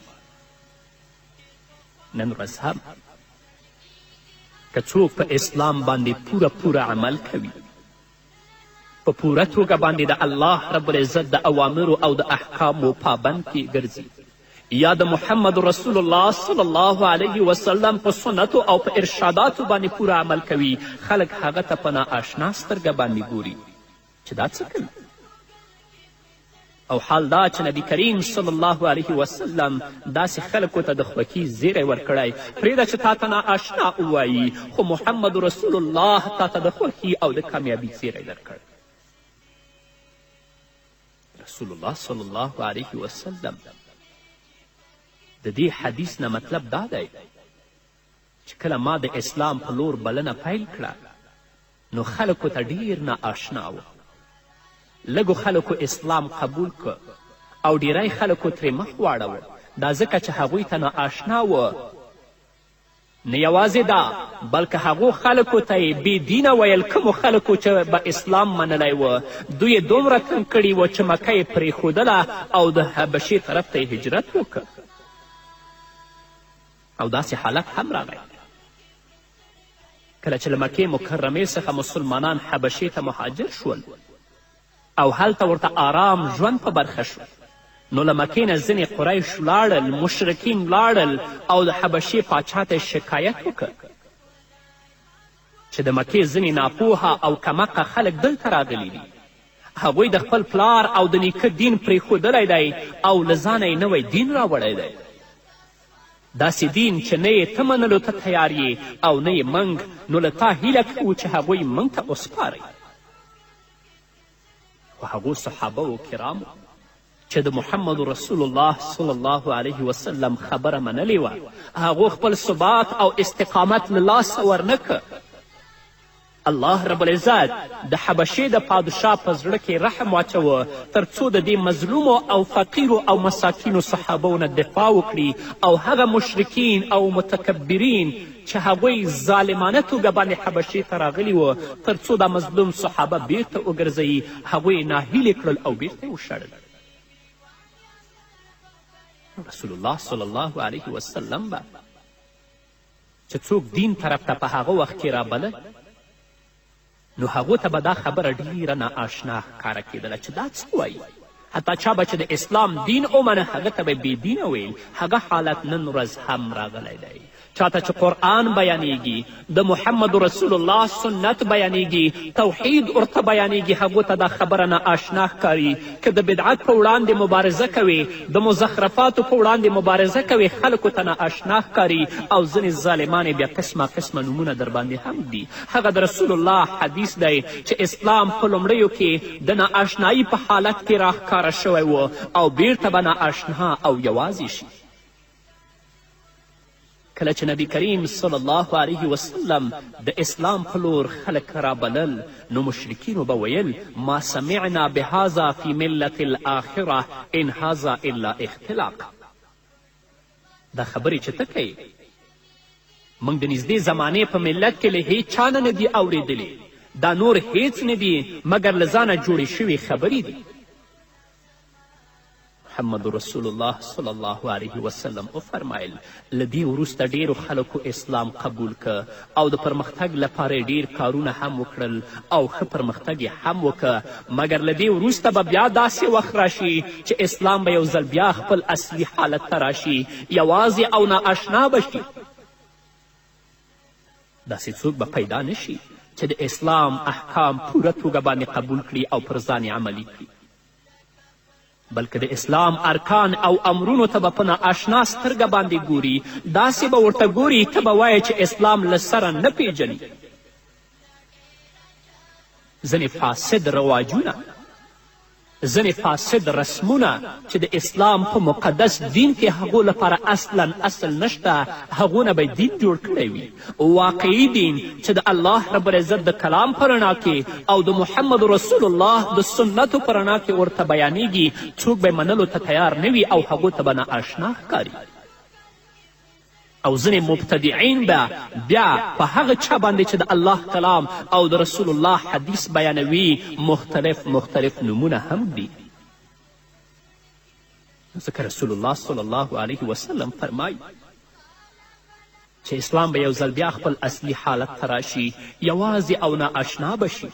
داسې څوک به پیدا نشي چې د اسلام احکام قبول کړي او پر ځان عملي کړي، بلکې د اسلام ارکان او امرونو ته به په نااشنا سترګه به ګوري.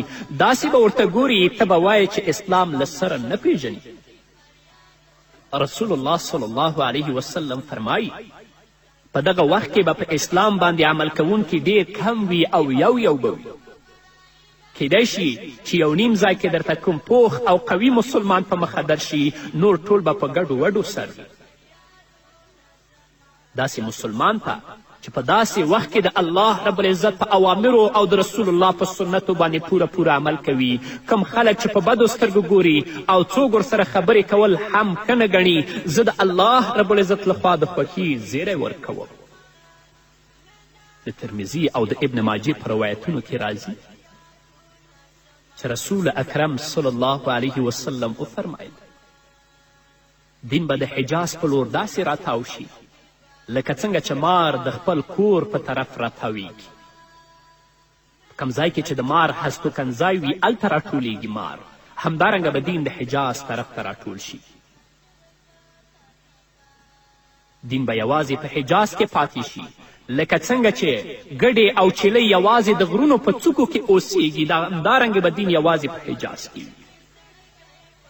رسول الله صلی الله علیه وسلم یو ځل بیا وویل بې له شکه چې اسلام به یو ځل بیا د همغسې نااشنایي په طرف لاړ شي لکه څنګه چې په لومړیو کې راښکاره شوی و. نو د خوښي زیری دی هغو نااشنا خلکو ته چې په دغه وخت کې زما په هغو سنتو منګولې لګوي، عمل پې کوي، کوم چې له ما نه وروسته خلک ګډوډ دي. الله رب العزت دی موږ او تاسو ته د محمد رسول الله درنو اوریدونکو، نبی اکرم صلی الله علیه وسلم چې کله د قیامت علامې موږ ته بیانوي، نو رسول الله صلی الله علیه وسلم فرمایي د قیامت د علامونه یوه علامه دا ده چې سود به عام شي او د حرامو حلالو پروا به بیا څوک نه کوي، بلکې د یوازینی هدف به یې پیسې لاسته راوړل وي. د بخاري حدیث دی. حضرت ابو هریره رضی الله تعالی عنه فرمایي چې محمد رسول الله صلی الله علیه وسلم فرمایل په خلکو باندې به داسې وخت راشي چې د دې پروا به نه کوي چې حلال یې ترلاسه کړي او که حرام. ځینې خلک خو لا دا وایي چې حلال نن سبا ته سترګو کیږي نه او پیدا کیږي نه، مګر دغه فکر کول چې حلال نشته او نه پیدا کیږي د نفس دوکه ده. دا ځکه چې د حلالو په اړه د فکر کولو له امله انسان د قیدونو په حدودو کې ښکیلیږي، ځکه د حلالو لاسته راوړنه ډیره سخته ده. نو ځان په حدودو کې نه قید کوي او دا خبره له خولې نه وباسي چې نن سبا خو حلال تر سترګو کیږي نه، حلال پیدا کیږي نه. حضرت سفیان ثوری رحمه الله فرمایی الحلال لا يحتمل الصرف. په حلال مال کې د بېځایه لګښت لپاره ځای نه وي، او همدارنګه د حلال مال په لاسته راوړنه کې د عیش او مستی څخه د ډک ژوند لپاره زمینه نه برابریږي. ځکه خو نفس دغه دلیل وړاندې کوي چې نن سبا حلال مال نه پیدا کیږي، نو د حرام او حلال خیال کول بې ځایه خبره او د وخت بربادول دي. نن ورځ تاسې وګورئ چې زموږ کم ورونه په خپلو معاملو کې دومره اسرافونه کوي، نو که تاسو څیړنه وکئ، پلټنه وکئ، د هغه مال به په 100% کې 80% حرام وي، هغه 10% او 20% به هم مشکوک وي. که تاسې د دوی ودونه ګورئ یا د دوی خیراتونه ګورئ یا د دوی نورې معاملې ګورئ، ټول په اسراف باندې بنا، اما فقیران او مساکین چې د دوی چم او ګاونډ کې ژوند کوي هغه بیچارهګان به د لږې مړه کیږي خو هغو ته به څوک څه نه ورکوي. نو دومره لوی اسرافونه چې دوی کوي د دې نه معلومیږي چې د دوی مال حرام دی، حلال نه دی. ځکه سفیان ثوري رحمه الله فرمایي الحلال لا يحتمل الصرف، په حلال مال کې د بېځایه لګښت لپاره ځای نه وي. نو دوی چې بېځایه لګښتونه کوي مال حرام دی، مال حلال نه دی. مګر کوم خلک چې د الله رب العزت نه ویره لري او د محمد رسول الله صلی الله علیه وسلم له دغه فرمان څخه خبر دي چې اوس به تاسو ته ووایم، هغوی بیا حرامو ته لاس نه اوږدوي بلکې په کم روزي باندې په لږ مال باندې بسنه او کفایت کوي او د الله رب العزت نه ویره لري. رسول الله صلی الله علیه وسلم فرمایي لا يدخل الجنة لحم نبت من سحت وكل لحم نبت من سحت فالنار اولا به. جنت ته به هغه غوښه او هغه بدن داخل نشي چې له حرامو نه وده کړې وي. رسول الله فرمایي کومې غوښې او کوم بدن چې له حرامو وده کړی وي د دوزخ ډیر مستحق دی. مطلب دا چې جنت پرې حرام دی او جهنم پرې واجب دی. هغه کسان دي د محمد رسول الله صلی الله علیه وسلم د دې وینا او د دې اخطار نه وویریږي چې ټول ژوند په حرام، په سود او په رشوت باندې تیریږي. هغه قاضیان او هغه څارنوالان دي د الله نه وویریږي چې خپل ځان او خپله کورنۍ ټول په رشوت او په حرامو سره تربیت کوي. آخرت ورځ کې به د الله حضور ته درېږي، الله به دوی ټول جهنم ته لیږي. تاسې به داسې هم اوریدلی وي چې ویل کیږي چې فلانی د حلالو او حرامو خیال ساتي او الله رب العزت ورته هم حلال رزق ورکوي. هغه کس چې د حلال مال په لټه کې وي حلال مال ډیر نشي ترلاسه کولی او نه ورته په لاس ورځي. همدارنګه هغه کس چې د حلال مال په لټه کې وي د هغه دنیوي اړتیاوې دومره نه پوره کیږي او د مال د نشتون له امله د ده ځینې کارونه ولاړ وي مګر د آخرت د تلپاتې عذاب څخه د خلاصون لپاره په دې ژر تیریدونکې دنیا کې د ستونزو ګالل د هر هوښیار انسان لپاره ضروري ده. راځئ تکلیفونه په دنیا کې وګالئ، لږ مال لاسته راوړئ، په هغه باندې اکتفا وکړئ، په هغه باندې قناعت وکړئ. د آخرت د دلپاتې عذاب نه ځان وژغورئ چې الله رب العزت هم هلته وژغوري. 2 ورځې به قاضي او څارنوال په دنده نه ګمارل شوی، بله ورځ به موټر اخیستی وي او بله ورځ به ځان ته اوچت کور هم جوړ کړی وي. ظالمه خدا ناترسه تا د کم ځای کړې ده، د خلکو وینې دې وسکلې، اولاد ته دې ورکړې، د آخرت په ورځ به الله ته څه ځواب وایي؟ رسول الله خو فرمایي لا يدخل الجنة لحم نبت من سحت وكل لحم نبت من سحت فالنار اولا به. جنت ته به هغه غوښه او بدن داخل نشي چې له حرامو نه وده کړې وي. کمې غوښې او کم بدن چې له حرام نه وده کړې وي د دوزخ ډیر مستحق دی. نو د محمد رسول الله صلی الله علیه وسلم وینا ده چې فرمایي سود به عام شي او د حرامو او حلالو پروا به څوک نه کوي بلکې یوازینی هدف به څه وي چې پیسې لاسته راوړي. دلته په دغه خبره باندې غور کول هم اړینه خبره ده چې د حلال مال د پیدا کولو لپاره وخت پیدا کول زموږ پورې تړلې خبره ده. که چیرې ټول خلک د تقوا او پرهیزګاري خوا ته مخه کړي نو نن چې کومې ستونزې راولاړې شوي دي په هغه وخت کې به بیا نه وي. مګر حال دا دی چې هر هغه کس چې ښه لمونځ کوونکی دی، ښه عبادت کوونکی دی، ښه روژه نیونکی او ښه عابد دی، هغه هم د عالم او مفتی صاحب خواته نه ورځي چې زما دغه سوداګري او دغه تجارت حرام دی او که حلال، یا زه په یو محکمه کې په یو اداره کې یو کار یو وظیفه اخلم، دنده اخلم، دغه کار زما لپاره روا دی او که ناروا. زما په سوداګري کې فلانۍ معامله روا ده او که ناروا. څوک یو مفتي ته نه دي ورغلي چې دا پوښتنه ترې وکړي. هو د سجدې سهوې، لمونځ او اودس په اړه به ښه پوښتنې کوي او په دې اړه به ښه پراخ بحث ته هم تیار وي، مګر د حرامو او حلالو په اړه به هیڅ فکر نه کوي. دا مخکې چا ما سره په راډیو کې تماس ونیو چې په افغانستان کې جهاد شته که نشته، ښه به په دې مسئله باندې پوهیږي. خو که د هغه د سوداګري او د تجارت په اړه باندې پوښتنه وکړي چې دا حرام دی که حلال د کومې لارې نه لاسته راوړي، په دې اړه به تانه بیخي پوښتنه هم نه کوي. الشمس شمس وان لم یراها ضریر. لمر دی چې لونډې نه ویني نه به ویني. په داسې حال کې چې د شریعت په هره محکمه کې د هرې معاملې په اړه احکام شته. کم دین چې حضرت موسی علیه السلام یهودو ته د الله رب العزت د طرفه راوړ، د یهودو همدغه حال و چې یو امر به په ځان عملی کاوه او بل به شاته غورځوه. د دغه ستر حقیقت په اړه الله رب العزت په سورة بقره کې 85 آیت کې فرمایي افتؤمنون ببعض الکتاب وتکفرون ببعض.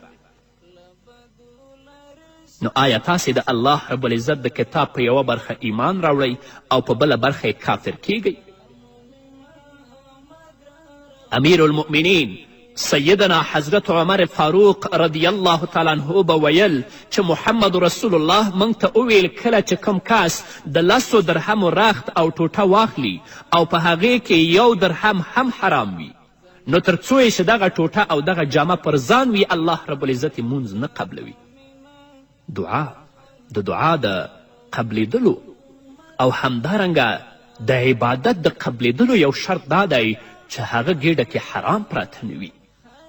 کمې ګیډې کې چې حرام پراته وي د هغې عبادت او د هغه دعا به الله رب العزت څنګه قبوله کړي، څومره چیغې چې ووهي دی. خو د نبی کریم صلی الله علیه وسلم د دې ټولو رټنو سره بیا هم د مسلمانانو دا حال دی چې د حرامو له اخیستلو او لاسته راوړنې څخه لږ ویره هم نه کوي او نه هم په دې اړه له شرمه سر ټیټوي، په داسې حال کې چې محمد رسول الله صلی الله علیه وسلم د هغه شي څخه هم منع کړي چې له حرامو سره ورته والی ولري. رسول الله فرمایي دع ما یریبک الا ما لا یریبک. په شک کې د اچونکي شي څخه تیر شه او د هغه څه په لور ولاړ شه چې تا په شک کې نه اچوي. محدثین لیکي البر ما اطمنت الیه النفس واطمأن الیه القلب والاسم ما حاک فی النفس وتردد فی الصدر وان افتاک الناس. نیکي هغه ده چې نفس پرې ډاډمن شي او زړه ته پرې ډاډ حاصل شي، زړه پرې مطمئن شي. او ګناه هغه ده چې په اړه یې په زړه کې اضطراب او تشویشونه پیدا شي او د دې له کولو له امله په سینه کې تنګي محسوس شي، یعنی زړه د دغه شي د حلالوالي تصدیق ونه کړي. که څه هم مفتي تاسو ته د دغه شي د حلالوالي امر وکړي چې ستا زړه مطمئن نه یي مې کوه. د ترمذي او د ابن ماجه په یو روایت کې راځي چې رسول اکرم صلی الله علیه وسلم وویل بنده تر هغه وخته نشي متقي کیدی تر څو چې حلال مال هم له دې ویرې پرېنږدي چې هسې نه د حرام وي. موږ خو نن ښه پوهیږو 100% پوهیږو چې زموږ دغه معامله حرامه ده، د دغې لارې نه چې پیسې لاسته راوړو حرامې دي، خو بیا هم هغو ته لاس اوږدوو. د آخرت په ورځ به الله رب العزت موږ په خپل حضور کې نه دروي. نو د قیامت د علامونه یوه علامه دا ده چې رسول اکرم صلی الله علیه وسلم فرمایي چې سود به عام شي او څوک به د حلالو او د حرامو تمیز او تفکیک نه کوي. د ابو داود حدیث دی. رسول اکرم صلی الله علیه وسلم فرمایي په خلکو به هرومرو داسې زمانه راشي چې هیڅ داسې کس به باقی پاتې نشي چې هغه سود خوړونکی نه وي. که هغه په مستقیم ډول باندې سود نه خوري نو ده ته به ضرور د سود تپ او غبار ورسیږي. رسول اکرم صلی الله علیه وسلم دغه پیشګویي او دغه وړاندوینه اوس په حقیقت بدله شوي. تاسو د هغو خلکو حالات وګورئ چې د بانکونو سره تعلق لري. یا د بانکونو په وسیله خپل کاروبار پر مخ وړي. د هغو مؤسسو کارکوونکي وګورئ چې خلکو ته پورونه ورکوي او بیا ترې یوه په 2 یا یوه په 1.5 روپۍ اخلي. هغه خلک هم وګورئ چې په همدغو مؤسسو او بانکونو کې آشپزي کوي، په همدغو مؤسسو او بانکونو کې څوکیداري کوي، یا په دغو مؤسسو او په دغو بانکونو کې دنده لري کمپیوټر کاري کوي. بیا به تاسو ته معلومه شي چې څوک له سود او یا هم د سود له تب څخه په امن کې دي او څوک نه دي. الله رب العزت دې زموږ په حال باندې رحم وکړي. دا ټولې د قیامت علامې دي چې موږ او تاسو یې په خپلو سترګو باندې وینو. رسول الله صلی الله علیه وسلم 1400 کاله مخکې موږ ته بیان کړي دي. نو راځئ نیکو عملونو ته مخه کړئ. د دنیا په محدود او په لنډ ژوند باندې مه دوکه کیږئ. ابدي ژوند لپاره ځانونه تیار کړئ تر څو ستاسو پروردګار ستاسو نه راضي شي او په هغه ورځ باندې الله رب العزت تاسو د خپل قهر او غضب او د خلکو د شرم نه وساتي. په همدې هیله درنو اوریدونکو نور به واورو خو د یوې دمې نه وروسته. ځان برابر کړه په احتیاط کوه رفتار مؤمنه د ژوند په لار مؤمنه مرګ روان دی. ځان برابر کړه په درنو اوریدونکو بیا هم زموږ سلامونه او نیکې هیلې ومنئ. همدارنګه کله چې محمد رسول الله صلی الله علیه وسلم موږ ته د قیامت علامې بیانوي، نو رسول الله فرمایي د قیامت د علامو نه یوه علامه دا ده چې شرابو ته به بدل نوم ورکول کیږي او خلک به هغه حلال ګڼي او سکي به. د دارمی حدیث دی. حضرت عایشه رضی الله تعالی عنها فرمایي چې رسول الله صلی الله علیه وسلم وفرمایل تر ټولو وړاندې به د اسلام د خرابولو کوشش په دې ترتیب وشي چې خلک به شراب څکل پیل کړي. کله چې نبی کریم صلی الله علیه وسلم دا خبره وکړه، صحابه و کرامو نبی کریم صلی الله علیه وسلم ته ویلې ای د الله رسوله مسلمانان به شراب څکي په داسې حال کې چې الله رب العزت د شرابو نه په سخته توګه منع کړي او شراب حرام ګرځولي. محمد رسول الله صلی الله علیه وسلم وفرمایل د نوم بدلولو له امله به ورته حلال ویل کیږي. شرابو ته به بدل نوم ورکوي او حلال به یې ګڼي او سکي به. نن ورځ په بازارونو کې په څه نومونو باندې انرژیانې راغلي دي، خامخا په هغو کې فیصدي شیان پراته دي، نوم یې بدل دی او خلک یې سکي. الله دې موږ ته توفیق راکړي چې د دغسې څیزونو نه اجتناب وکړو. محدثین کرام د دې حدیث په شرحه کې لیکي یعنی د دغه وخت د اسلام داعیان چې څوک ځان ته مسلمان وایي دومره به زړور وي چې الله رب العزت ته به د دوکې ورکولو هڅه کوي. د شرابو په څیر هغه ګنده او هغه پلید شی چې په قرآن کې ورته ناپاکه او شیطانی عمل ویل شوی او الله رب العزت ترې په سختی سره د ځان ساتلو حکم کړی. همدارنګه په خپلو منځونو کې د کینې او عداوت سبب هم جوړیږي. دې ته ورته انسان د الله له ذکر او عبادت څخه هم منع کوي. نه یوازې دا چې دوی به څکي بلکې بدل نوم به ورکوي او حلال به ورته وایي. دا هغه حقیقتونه دي درنو اوریدونکو چې په دې باندې څوک سترګې نشي پټولی او موږ او تاسې په خپلو سترګو باندې په خپله ټولنه کې وینو. غیر د الله د فضل نه، غیر د الله د رحم نه بله لار موږ ته نه ته پاتې. نو یا الله په موږ باندې رحم وکړه. عالمانو او مفتیانو ته به د دې نوم بدل ورکول کیږي چې له امله به د حراموالي حکم نشي ورکول کیدی.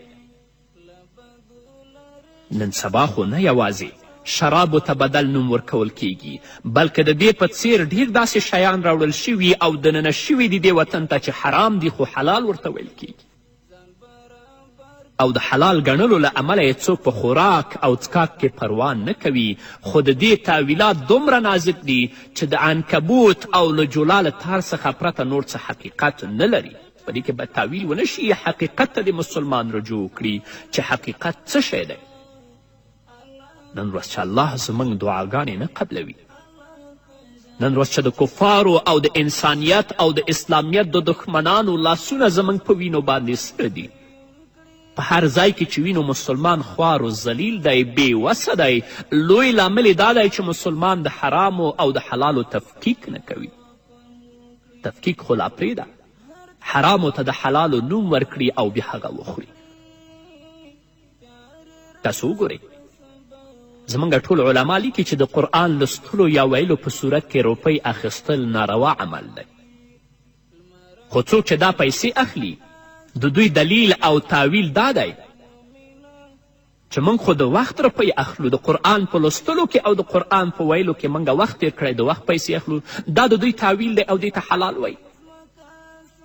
دوی دا خبرې په داسې حال کې کوي چې ته به وایې د محمد رسول الله صلی الله علیه وسلم په وخت کې او د اسلافو په وخت کې به له وخت لګېدلو پرته قرآن کریم لوستل کېده. دا فاسد تعویلونه دي. څه ته چې الله او د الله رسول حرام ویلي د هغه نه ځان وساتئ او څه ته چې حلال ویلي دي هغه لاسته راوړئ. له همدې امله به امام ابو حنیفه رحمه الله د درس ورکولو او امامتي پر وخت له چا نه یوه روپۍ هم نه اخیستله، هسې نه چې د دې له امله ونه نیول شي. په همدې ترتیب درنو اوریدونکو، موږ او تاسو په خپله ټولنه کې وینو چې خلک رشوت ته هدیه او تحفه وایي او په اخیستلو کې څه پروا او ځنډ نه کوي، او که همدغه روپۍ چې دوی اخلي را اوسپړئ نو همدغه به رشوت ثابت شي. فقها لیکي کم کس چې د یو حاکم سره د دندې له مقررېدو نه مخکې د خپلوي او یا هم د ملګرتیا په صورت کې څه راکړه ورکړه درلوده نو دا خو هدیه ده، خو که څوک له دندې وروسته روپۍ ورکوي حاکم ته نو همدغه رشوت دی. تر څو چې مقرر نه و، دنده نه درلودله، حاکم سره چې کومه راکړه او ورکړه دې درلودله هغه هدیه وه. خو چې کله حاکم په یوه دنده او په یوه وظیفه باندې وګماري که دا سړی حاکم ته څه ورکوي دا هدیه نه ده، دا رشوت دی. د حالات نن وګورئ په خپل ټولنه کې، دا دومره بدبختیو کې چې موږ او تاسې ګیر یو، موږ او تاسې اصلاح نه یاستو. د الله رب العزت دین موږ په پوره توګه باندې توسه نه دی پیژندلی. د رسول الله صلی الله علیه وسلم وینا مو په پوره توګه نه دی اورېدلې او نه مو په ځان باندې عملي کړي، نو دا بدبختي دي چې په موږ باندې را روانې دي. د مسلم حدیث دی چې نبی کریم صلی الله علیه وسلم یو صحابي د زکات ټولولو پسې ولیږه. هغه صحابي زکات راوړ، نو رسول الله صلی الله علیه وسلم ته یې وویلې چې دا ستا مال دی، یعنی د بیت المال دی، او دغه مال خلکو ته ما ته هدیه راکړی. څه مال یې ځان لپاره بیل کړی و. رسول الله صلی الله علیه وسلم پورته شو، خطبه یې ویلې، د الله رب العزت حمد او ثنا یې بیان کړه. نو ویې ویلې زه ستاسو له ډلې څخه ځینې خلک د هغو کارونو لپاره ګمارم د کومو چې الله زه متولي ټاکلی یم. نو د هغو له ډلې څخه یو راپاڅي او وایي چې دا مال ستا دی او دا ما ته خلکو هدیه راکړی. که چیرې داسې وای نو بیا د خپلې مور یا پلار په کور کې ولې نه کېناسته چې خلکو دلته ورته هدیه راوړې وای. له دې نه معلومیږي چې کوم څه چې د دندې له عمله ورکول کیږي همغه رشوت دی. الله رب العزت دې موږ ترې وساتي. حرامو شیانو ته نوم بدلونه او هغې ته دوهم صورت جوړونه او بیا یې حلال ګڼل له دې نه په مخکینیو امتونو کې هم رواج ول. د بخاري او د مسلم په حدیث کې راځي چې رسول اکرم صلی الله علیه وسلم وفرمیل په یهودیانو باندې د الله رب العزت لعنت وي چې الله رب العزت په دوی باندې وازګه او چربي حرامه کړې وه. نو دوی د وازګې او د چربي نه تیل جوړ کړه، بیا به یې د هغو تیلو نه استفاده کوله، نوم یې ورته بدل کړه. هغوی الله رب العزت تباه کړه، الله وشرمول، الله ذلیله د دنیا او د آخرت وګرځول. نن ورځ هم که په دې امت کې څوک حرامو ته د حلالو نوم ورکوي رشوت ته هدیه او تحفه وایي. الله رب العزت به د هماغو یهودو په شان وشرموي او الله رب العزت به ځای جهنم وګرځوي. الله رب العزت دې په موږ باندې رحم وکړي. الله رب العزت دې په خپل فضل او رحم او کرم سره د آخر زمان د فتنو نه موږ او تاسو په خپل حفظ و امان کې وساتي. په همدې هیله درنو اوریدونکو دا وه زموږ د نن ورځې خپرونه چې ستاسو درانه حضور ته وړاندې شوه.